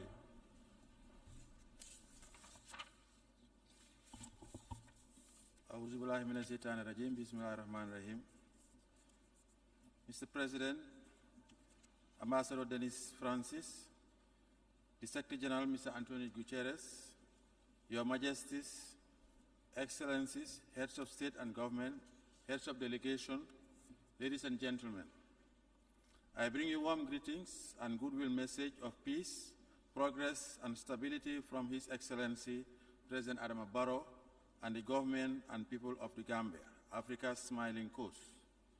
Mr. President, we congratulate you on your election as President of the 78th session of the General Assembly, and thank your predecessor, His Excellency Mr. Zaba Korosi, for his sterling leadership during the 77th session. We also express our gratitude to Excellency Mr. Antonio Guterres, Secretary General of our organization, for his hands-on leadership during these hairy and turbulent times the world over. Mr. President, the world is facing numerous crises and a multiplicity of daunting challenges that raise serious questions about the readiness and viability of our multilateral institutions and arrangements in the event of another crisis or pandemic. The priorities of our times urgently warrant our collective attention and action. We must therefore undertake major reforms and organize our institutions better to make them fit for purpose. Achieving this has to begin with renewing our faith in both the Charter of the United Nations and inclusive multilateralism. For these reasons, we believe that the theme for this session, Rebuilding Trust and Igniting Global Solidarity, Accelerating Action on the 2030 Agenda and its Sustainable Development Goals towards peace, prosperity, progress, and sustainability for all, mirrors the Gambia's national ethos of peace, progress, and prosperity. Our world is in dire need of rebuilding that lost trust, and our multilateral institutions must assist in regaining it by first reforming and retooling ourselves. From underdevelopment to climate change, unsustainable debts to cost of living crisis, and conflicts to marginalization, we need to cooperate better and share the burden of solutions equitably through greater partnerships and solidarity. Mr. President, we have 7 more years before the decade of action ends, yet the story on our global attainment of the Sustainable Development Goals is not very positive. It is a story of unfulfilled commitments, weak international cooperation, and lack of genuine global solidarity. It is a story that is all too common when it comes to implementing global commitments. Consequently, we must recognize these global challenges and redouble our efforts by recommitting ourselves to the attainment of the SDGs in the Global South. If we remain on our current trajectory without effecting corrective action, the world's most vulnerable peoples will be left behind, and much further we can even fathom. As LDCs, we call for the steadfast implementation of the new Doha Program of Action so that it will not be another lost decade of unfulfilled commitments. Mr. President, in view of the current harsh economic realities across the Global South, many developing countries are contending with unsustainable debt burdens that are compromising their ability to dig themselves out of poverty. In the quest for post-pandemic recovery, debt servicing is severely shrinking our economies, especially in the least developed countries. It is essential to find ways to address this burden urgently, as most of our countries run the risk of being left behind. Our goal is to recover by building back our economies much better and faster, and to create the policy space that would once again generate growth. With a deep sense of urgency, the international community should step up its efforts through new and existing initiatives towards finding durable solutions to the debt problem. In sum, we must get back on track to attaining the SDGs. Mr. President, the issue of debt relief for LDCs is linked to the necessity for greater reform of the international financial institutions and their decision-making mechanisms, particularly those relating to development finance and debt. We join other developing countries in calling for reforms that ensure our greater participation and a stronger voice in decision-making. Also, we would like to see mechanisms developed that adequately mainstream our concerns and interests in decisions that affect us.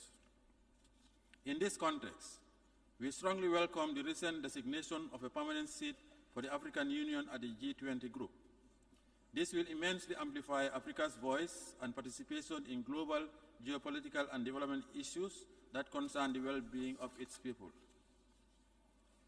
Mr. President, one of the important global issues affecting Africa is negatively disproportionate waste in climate change. Africa is paying a very heavy price for global warming, even though it is the least contributor to climate change. Cataclysmic weather events that currently impact our world clearly make it imperative and urgent to undertake collective action to tackle climate change for a more livable world. The world is neither short of climate action commitments nor the financial resources to match our ambition, but we are short of the genuine political will to act decisively. When shall we meet the $100 billion annual commitment to combat the phenomenon? Shall we ever agree on the modalities for the loss of damage fund at COP28? These are important questions to ask, considering the prevailing mistrust that continues to characterize the global dialogue on climate change and climate action. We have to act soonest and rebuild trust in our collective fight against global warming. In the Gambia, through our nationally determined contribution under the Paris Agreement, we are acting through various initiatives and projects to combat climate change. We call on member states and the international community to fulfill their commitments towards Mother Earth with a greater sense of urgency. Mr. President, on behalf of the people of the Gambia, I extend our heartfelt condolences and deepest sympathies to the Kingdom of Morocco in the wake of the recent earthquake that have struck their nation. Our thoughts are with the affected communities as they recover from these tragic events. Additionally, we sympathize with all countries that have recently endured the devastating consequences of deadly floods, wildfires, and other natural disasters exacerbated by the effects of climate change. These events serve as a stark reminder of the urgent need for collective action to address the challenges posed by our changing climate. The Gambia reaffirms its commitment to working together with the international community to mitigate and adapt to climate change. Mr. President, our world is also facing a lot of challenges relating to maintenance of international peace and security. In Africa, we continue to face the threat of terrorism, piracy, the emergence of unconstitutional change of governments, civil strife, and armed conflicts across the Sahel and the Horn of Africa. The scenario is similar across parts of the Middle East. The ongoing Russia-Ukraine conflict is another matter of serious geopolitical concern in view of its wider global impact. The institutional failures, human suffering, and huge number of lives lost should serve as a wake-up call for all member states. It is an understatement to state that the institutions, mechanisms, and processes we have created in the aftermath of World War II are inadequate, with reference to preventing the scourge of war. It is thus pressing to revisit our responses to conflicts and devise new and effective arrangements for conflict resolution and management. Today, we are hamstrung by the weaknesses of our institutions and arrangements, largely exacerbated by mistrust and lack of true international solidarity. In the face of the ongoing conflict between Russia and Ukraine, we call on the warring parties to give peace a chance. We further call on them to respect the sanctity of human life. It is only through negotiation and political dialogue that such conflicts can end. We also call on our brothers and sisters in the Sahel and the Horn of Africa to choose peace over armed conflict. Mr. President, since our political transition in 2017, the Gambia has committed itself to the consolidation of democracy, human rights, and the rule of law. Good governance, accountability, and institutional reforms are progressively taking root in our society. Sustaining and building the peace that we have so heavily invested in will remain a priority for the government. We have also instituted transitional justice mechanisms that have yielded substantial results, and we are fully committed to implementing the recommendations of the Truth, Reconciliation, and Reparation Commissions set up in 2018. Mr. President, West Africa is facing serious challenges in connection with development, democratic governance, the rule of law, peace, and security. As we grapple with these regional challenges, let me assure you that in the Gambia, we are truly committed to nurturing our young democracy, institutional building, protecting and promoting fundamental rights and freedoms, as well as women and youth empowerment. We are now enjoying the dividends of democracy, and we believe it is the best form of governance for our people. Furthermore, in our quest to inclusively deliver the dividends of democracy and build a more secure and prosperous Gambia, the government recently developed a new Green-Focused Recovery National Development Plan 2023-2027 as successor to the 2018-2021 National Development Plan.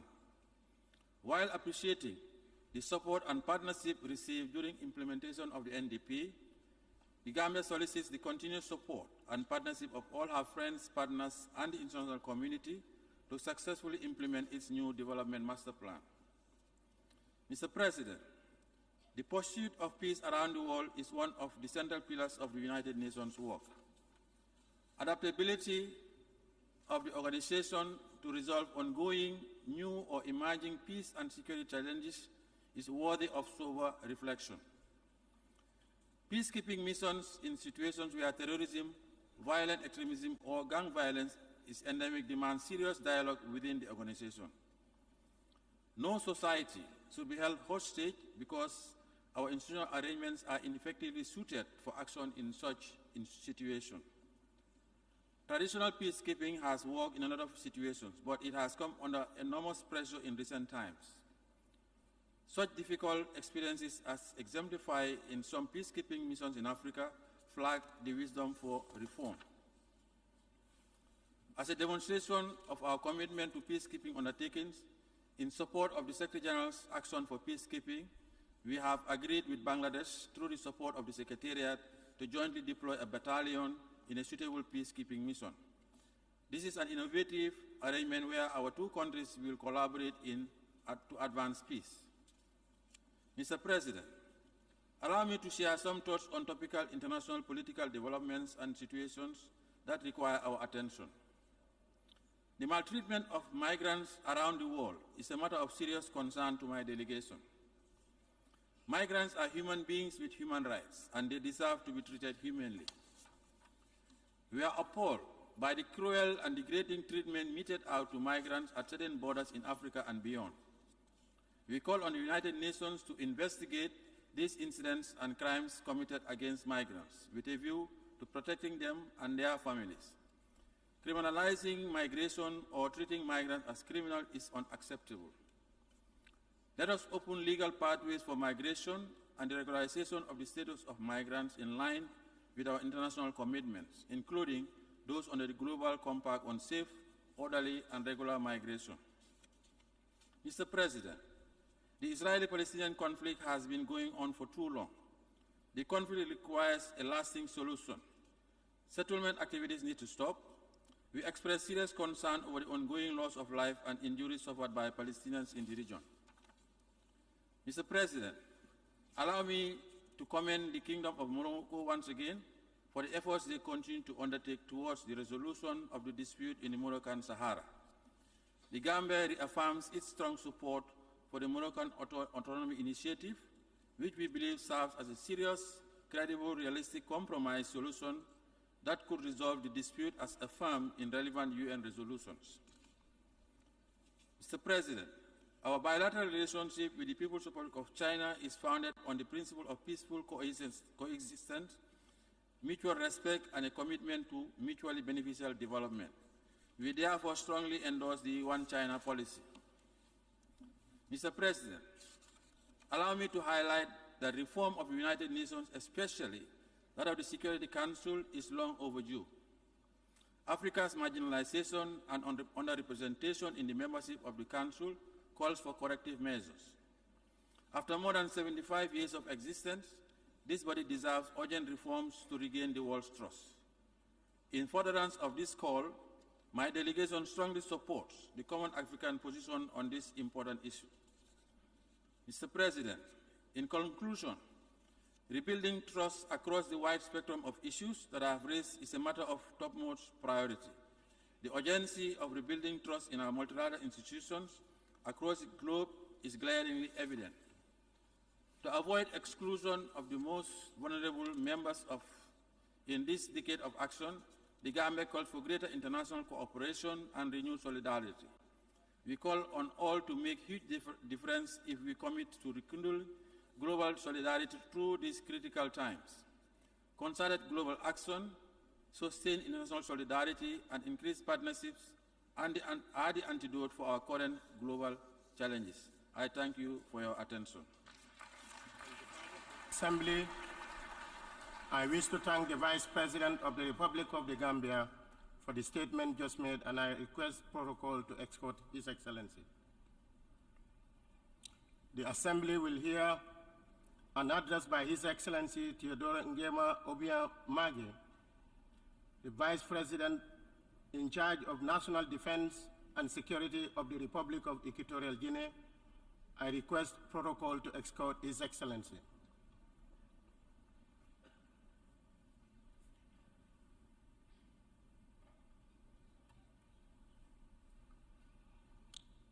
I have great honor in welcoming His Excellency Theodore Ngema Obiang, Vice President in charge of National Defense and Security of the Republic of Equatorial Guinea, and I invite him to address the Assembly.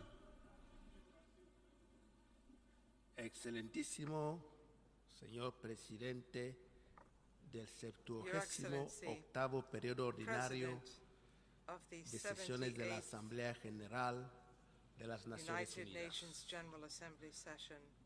Sus Excelencias, Jefe de Estado y de Gobierno y Jefes de Delegaciones. Excelentísimo señor Secretario General. Distinguidos delegados, señoras y señores, en nombre y representación de Su Excelencia Obiang Mbasogo, Presidente de la República de Guinea Ecuatorial, sean mis primeras palabras para felicitar al excelentísimo señor Denis Francis por su unánime elección como presidente de este 78º periodo de sesiones de la Asamblea General y a los miembros de la mesa. Le garantizamos la absoluta seguridad y certeza de que contará con el apoyo y colaboración de la República de Guinea Ecuatorial durante la vigencia de su presidencia. Queremos trasladar la máxima expresión de nuestra solidaridad al Reino de Marruecos, así como al Estado de Libia, por las tragedias que estos dos países hermanos han experimentado recientemente, ocasionando numerosas pérdidas de vidas humanas y la destrucción de cuantiosas infraestructuras. Señor Presidente, Excelencias, señoras y señores, ciertamente, y como reza el lema de este 78º periodo ordinario de sesiones de la Asamblea General, reconstruir la confianza y reavivar la solidaridad global, acelerar la acción sobre la Agenda 2030 y sus objetivos de desarrollo sostenible hacia la paz, la prosperidad, el progreso y la sostenibilidad para todos. En efecto, felicitamos la pertinencia de ese tema por encuadrarse perfectamente en el actual contexto de los problemas más candentes que atraviesa actualmente el mundo,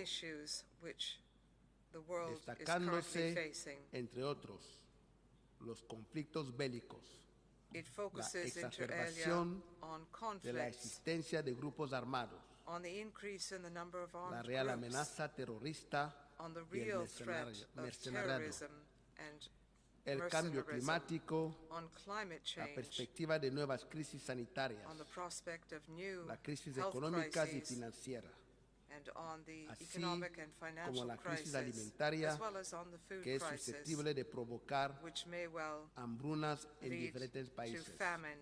En ese sentido, que el momento es tan decisivo y determinante que exige a los líderes del mundo buscar soluciones duraderas, consensuadas, transformadoras y sostenibles como desafíos entrelazados que impactan de forma transversal y negativa a todos los continentes de la planeta.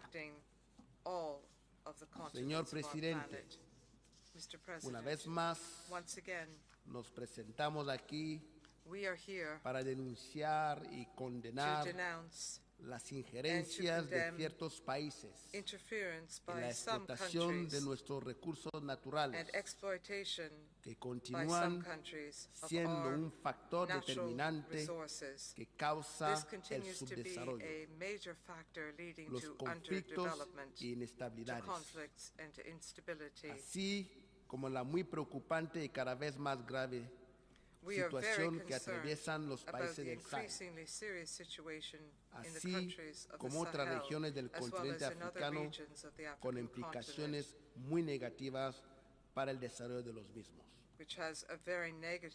África merece una atención prioritaria de las iniciativas del apoyo y asistencia, con una decisiva materialización de los compromisos de financiación al desarrollo sostenible para la ejecución de los objetivos contenidos en la Agenda 2030,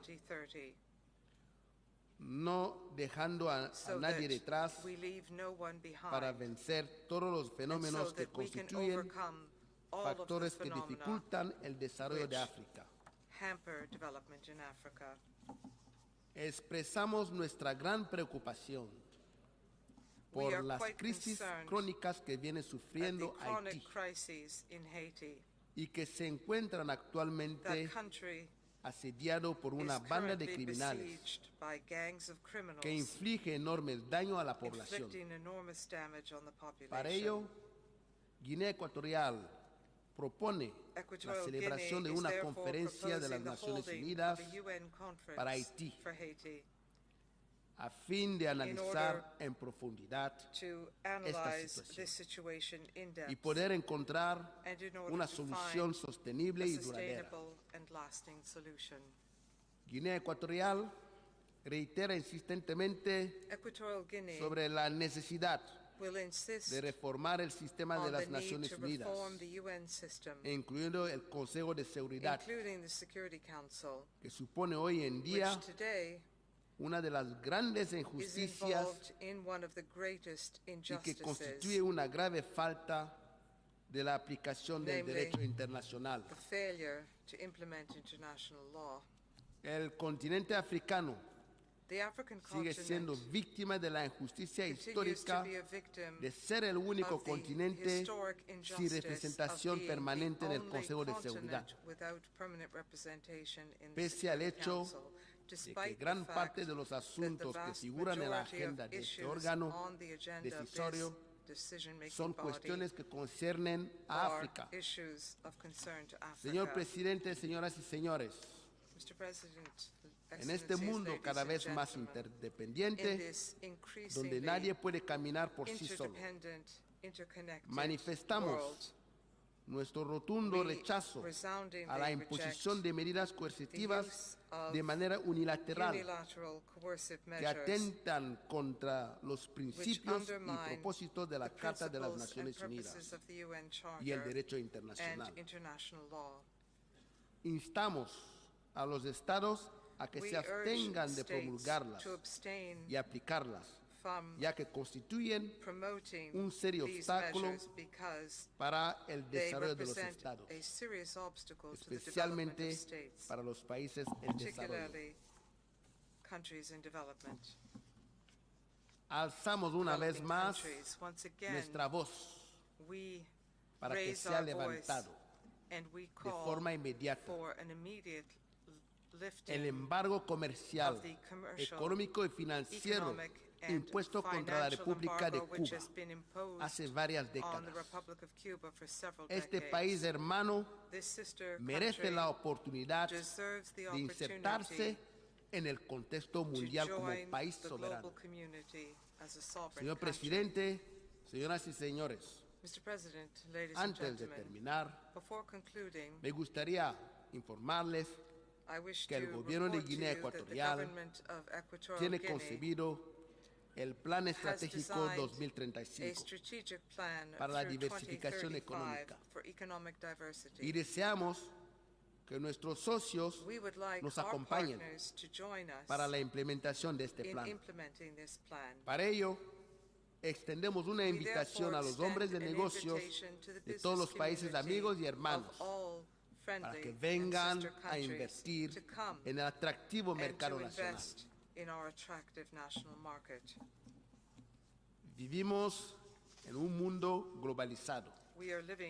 Por tanto, es de esperar que forjemos alianzas de colaboración y de apoyo solidario a través del diálogo franco e inclusivo para resolver pacíficamente los actuales conflictos y las desigualdades, así como nuestras diferencias.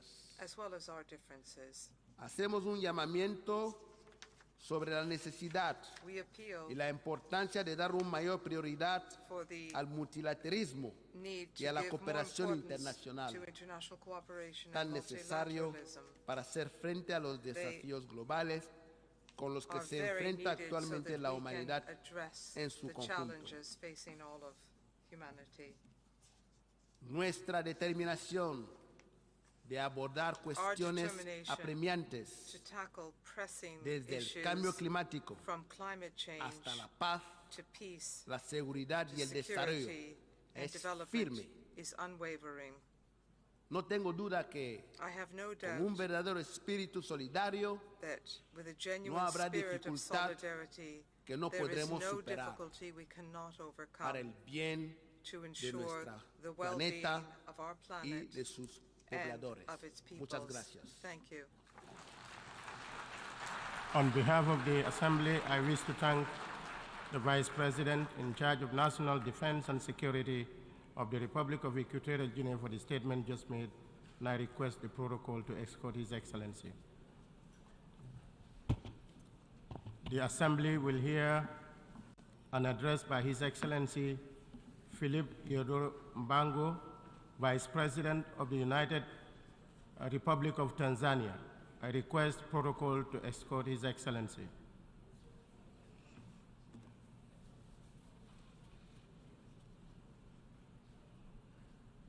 I have great pleasure in welcoming His Excellency Philip Izodo Mbango, Vice President of the United Republic of Tanzania. I invite him to address the Assembly.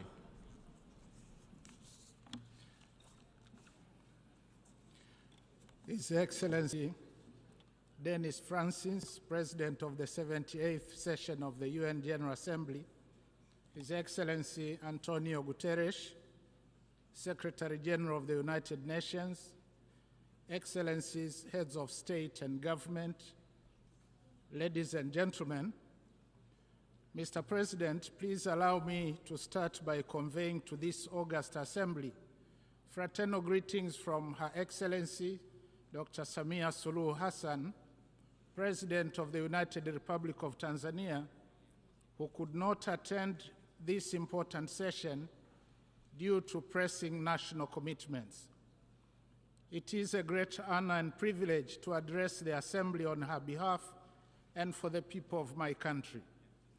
I also wish to join those who have spoken before me in congratulating you, Mr. President, on your election to preside over the 78th session of the UN General Assembly. I pledge Tanzania's full support to your presidency. Similarly, I wish to pay tribute to your predecessor, His Excellency Kaba Korosis, who successfully steered the 77th session of the United Nations General Assembly. In the same way, I commend the Secretary General and the UN Secretariat for dedicated service to humanity in the face of many daunting global challenges. Mr. President, this year, the Assembly is meeting specifically in search of rebuilding trust and reigniting global solidarity. However, for decades now, the persistent voice of the Global South calling in the wilderness makes straight the way toward peace, prosperity, progress, and sustainability for all has fallen on deaf ears.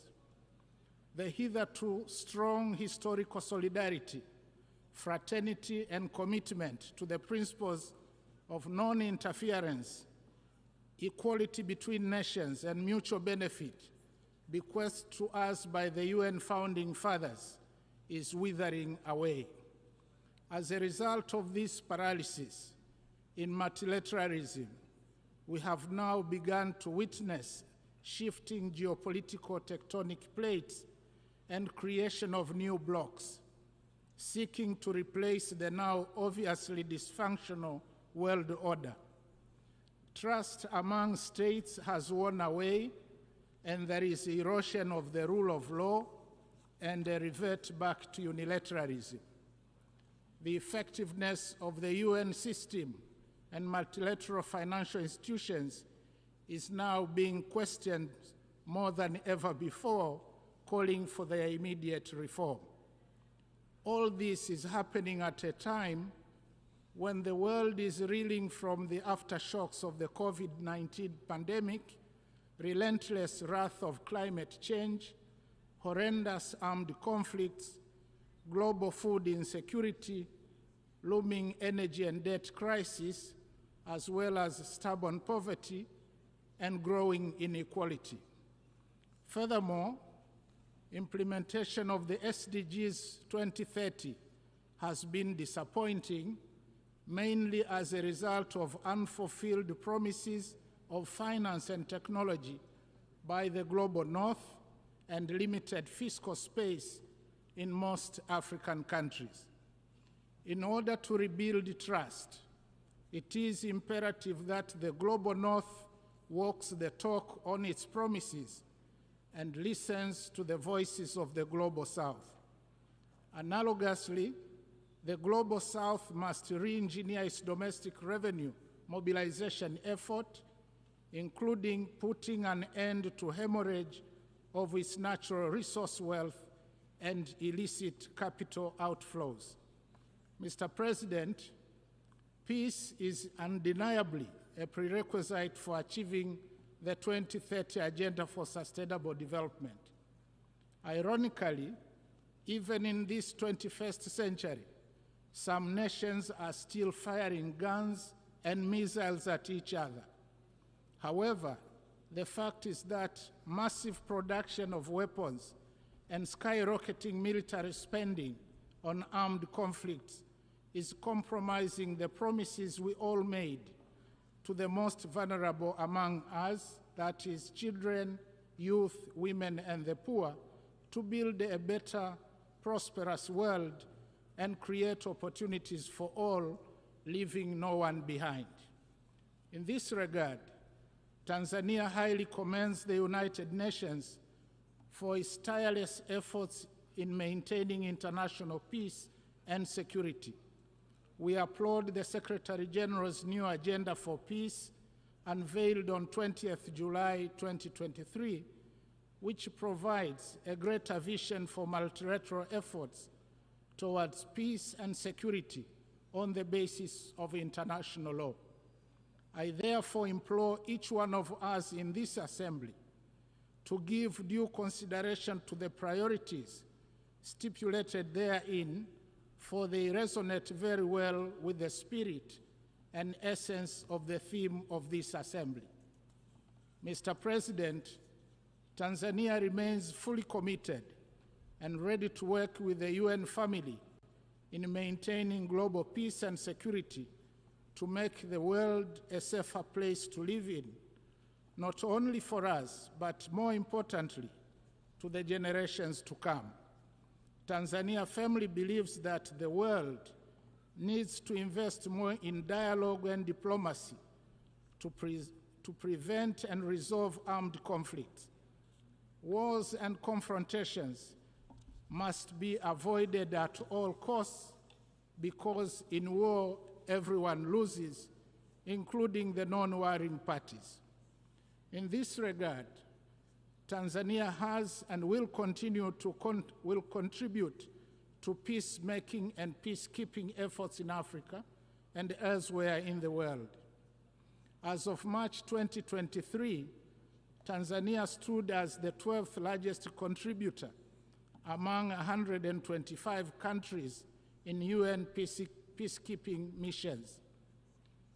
Tanzania urges the international community to increase support to regional initiatives to bring peace to war-torn parts of the African continent. Those who participate in fueling conflicts in Africa, either for the purpose of profiting from arms trade or access to blood mineral wealth, should be tracked and condemned openly by the United Nations.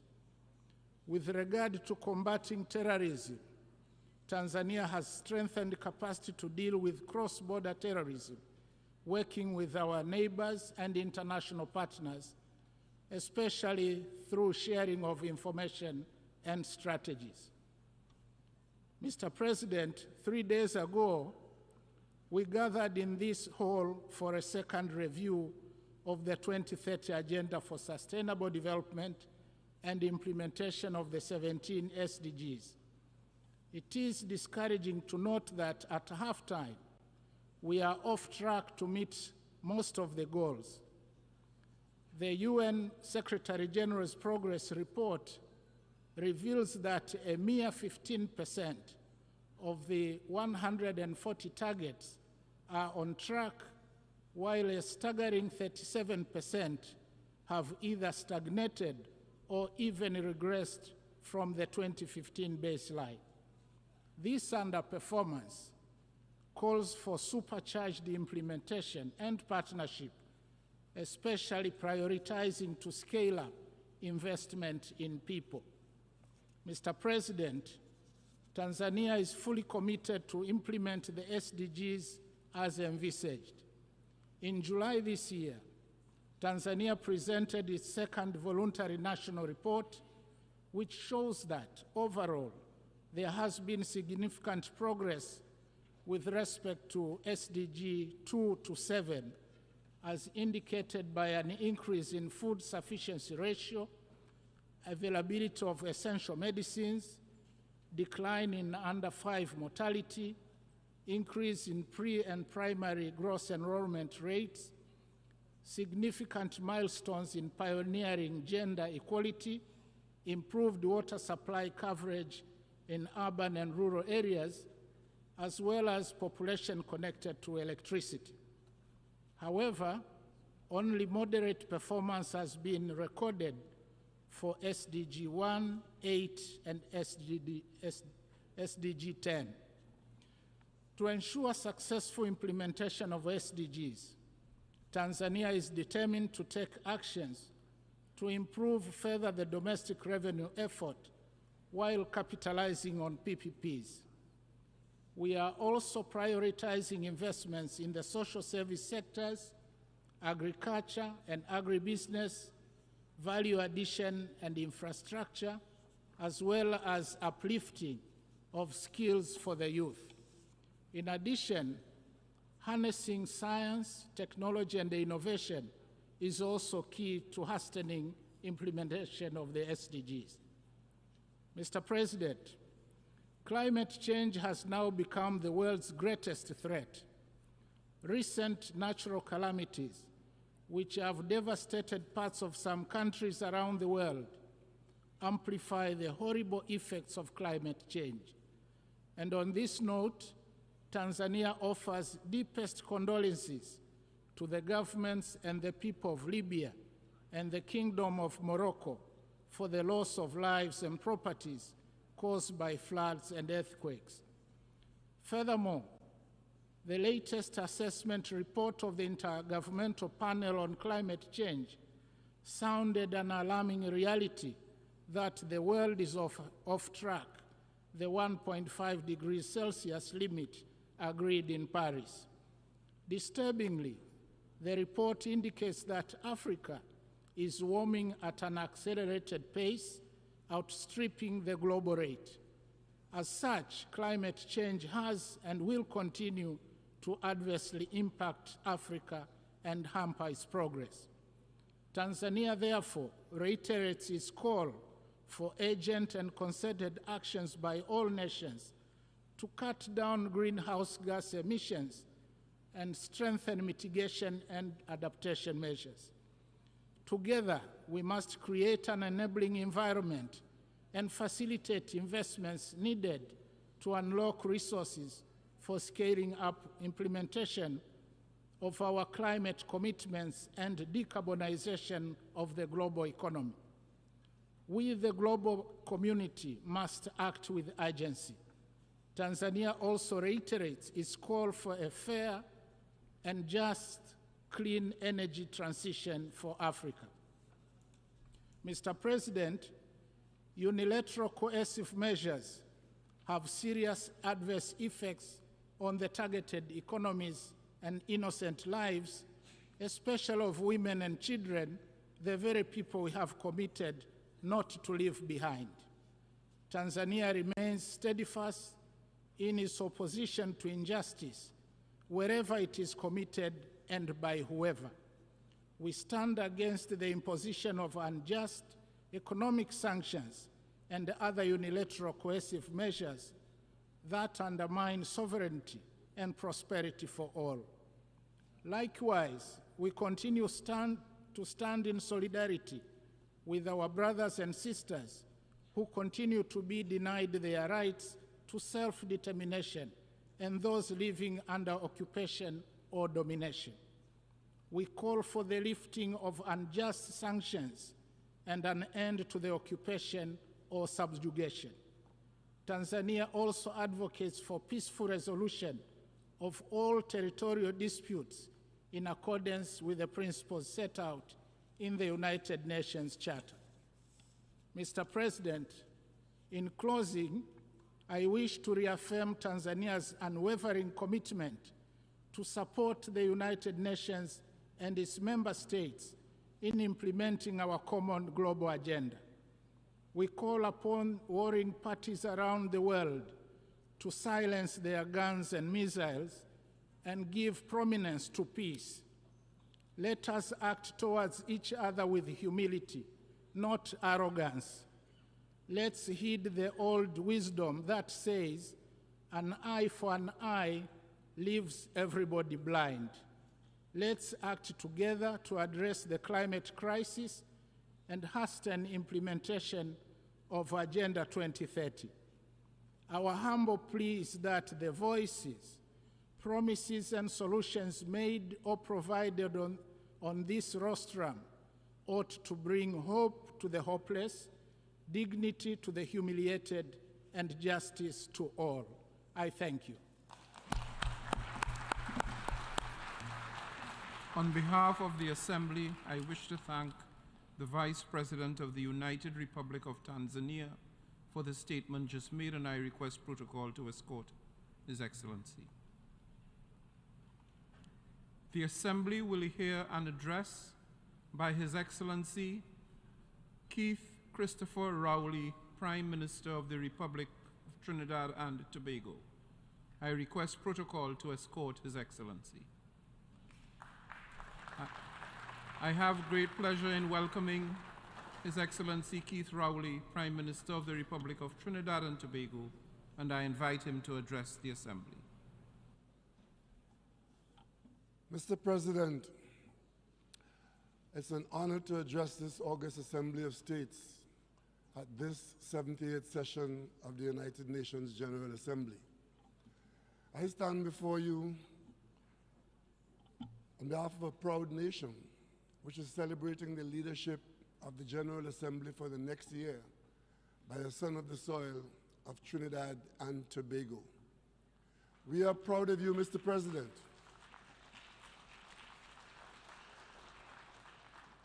I again extend warmest congratulations to you on behalf of the government and people of the Republic of Trinidad and Tobago, and you are assured of our full support.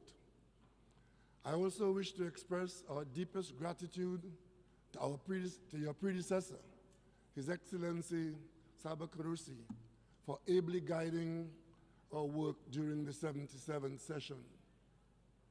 Permit me, Mr. President, to express our deepest condolences to and solidarity with the government and people of Morocco, as well as the government and people of Libya, on the recent tragedies which have resulted in the significant loss of lives, livelihoods, and destruction of property. Mr. President, at the midpoint of the journey for the implementation of the Sustainable Development Goals and the 2030 Agenda, a sober reflection would leave many observers with a pessimistic feeling that the world is in peril and that we are at risk of significantly falling short of ensuring that no one is left behind. We have seen an array of cascading crises in many parts of the world. Recently, the Secretary General sounded the alarm that the period of global warming had ended and that the era of global boiling has arrived. Investments in instruments of war have far surpassed investments in instruments of peace and peace building. Some protracted conflicts are continuing with little signs of ceasefire, and others continue to erupt and escalate with disturbing consequences. All of these contribute to the waning spirit of multilateralism in our United Nations, the very purpose for which this organization was built. We have seen glimmers of hope extinguished by the darkness of despair, where the most vulnerable of the global population are made to pay the highest price. The cards of the international financial system remain heavily stacked against Global South, thereby inhibiting the prospect of these countries to achieve economic growth and sustainable development. Against this backdrop, Mr. President, I ask, is this the legacy that we would leave for future generations? Mr. President, Trinidad and Tobago, as a responsible member of this organization, is committed to doing its part to achieve sustainable development and international peace and security for all. However, our ability to safely navigate our destiny to the harbor of sustainable development by 2030 is stymied by challenges and threats, some of which are existential. One such threat is the proliferation and use of illegal firearms in our society, which, just like in other jurisdictions, bring untold suffering to many families and communities and the nation as a whole. Only today, Mr. President, we experience the loss of life of 5 members of one family killed by an assailant with an assault weapon. Mr. President, this situation has worsened largely because of the accelerated commercial availability, coupled with illegal trafficking from countries of manufacture into the almost defenseless territories of the Caribbean. In a population of 1.4 million people in Trinidad and Tobago, we experienced over 600 murders last year, 90% of which involved handguns and increasingly assault weapons. Within our best efforts and a huge consumption of our already scarce resources, we have seen over 400 violent firearms-driven killings already this year. Mr. President, this is a crisis shared by almost all the Caribbean territories and is to be added to the challenges that stand in the way of any successful tackling of the development goals already identified. Mr. President, Trinidad and Tobago, both individually and as part of the Caribbean Community CARICOM, has attempted to devise solutions and interventions to address these challenges meaningfully and holistically. For this reason, earlier this year, Trinidad and Tobago hosted the CARICOM Regional Symposium to address crime and violence as a public health issue, as we felt that it was incumbent to promote and encourage dialogue aimed at reducing violence and preventing crime in our society. In this context, we are cognizant of the need for cooperation at all levels. Accordingly, Trinidad and Tobago remains fully committed to the Arms Trade Treaty and its stated objectives. We also look forward to continue to work collaboratively with our regional and international partners, especially the United States, to urgently stem the illicit trade of illegal firearms, most of which are produced by gun manufacturers and promoters based in this country. We acknowledge and appreciate the recent and ongoing support of the United States in linking arms with Trinidad and Tobago and the wider CARICOM in confronting this metastasizing scourge, which not only disturbs our safety, but threatens our sense of security and even the very democratic states themselves. Mr. President, we acknowledge that the proliferation of violent crime, concomitant with other escalating crises, provides fertile conditions to destabilize any country. It is in this context that Trinidad and Tobago supports CARICOM's position that all nations respect the Caribbean Sea as a zone of peace. Consequently, Trinidad and Tobago, as it fights its own battles in this area, remains deeply concerned over the developments in our fellow CARICOM country, Haiti, that are causing unimaginable humanitarian, socioeconomic, and security consequences. We applaud the decision of the government of Kenya to offer to help lead a multinational unit in Haiti, and welcome the decision of the governments of the Bahamas and Jamaica to contribute personnel to it.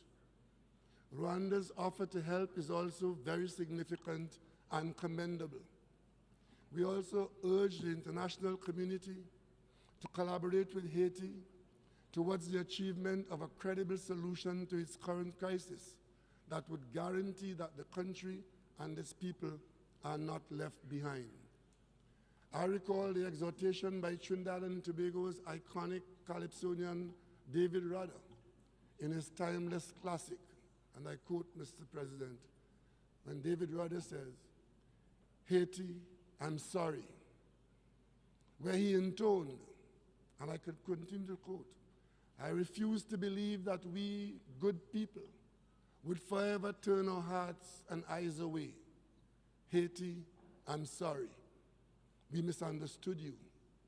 One day we'll turn our heads and look inside you," unquote. Mr. President, that day has come. That day is now. We, the United Nations gathered here, must prioritize authorization for the external help that Haiti desperately needs. Mr. President, just like anywhere else in the world, Haiti deserves peace. Haiti deserves prosperity. Haiti deserves progress, and Haiti deserves sustainability. Haiti requires the intervention of the United Nations now.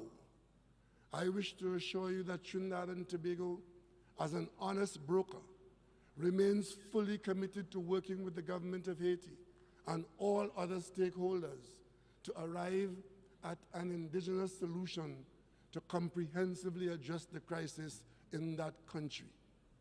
Mr. President, Trinidad and Tobago is of the view that in order to rebuild trust and reignite global solidarity, there must be universal adherence to the Charter of the United Nations and international law. Respect for the sovereignty and territorial integrity of all states must be paramount and permanent. It is in this connection that we continue to register our dismay and disappointment in the ongoing hostilities following the military action against Ukraine. Mr. President, though we are geographically far removed from the threat of the conflict, we are not unaffected. It is indeed disappointing that the Black Sea Grain Initiative, which assisted in stabilizing global food prices and potentially protecting millions from the threat of famine, starvation, that has been terminated. We noted with great anxiety that global food prices during the month of July rose for the first time in months. This situation is of priority concern for the CARICOM community as we acknowledge that food security remains a crucial issue for our region and is a vital component in our quest to achieve the 2030 agenda. Mr. President, it is also regrettable that after all this time, a credible solution to the Israeli-Palestinian conflict remains elusive. In this regard, Trinidad and Tobago reiterates its strong support for a two-state solution based on mutual understanding, tolerance, and respect, which would serve as a foundation for Israel and Palestine to live as peaceful, responsible neighbors. We continue to urge both sides to recommit to a just, lasting, and comprehensive solution that would ensure peace, prosperity, progress, and sustainability for all. Mr. President, 2023 marks two very important milestones for the international community as we commemorate the 75th anniversary of the adoption of the Universal Declaration of Human Rights, as well as the 25th anniversary of the adoption of the Treaty of Rome. As a country that has been a long-standing advocate of the International Criminal Court, Trinidad and Tobago congratulates the court on this achievement.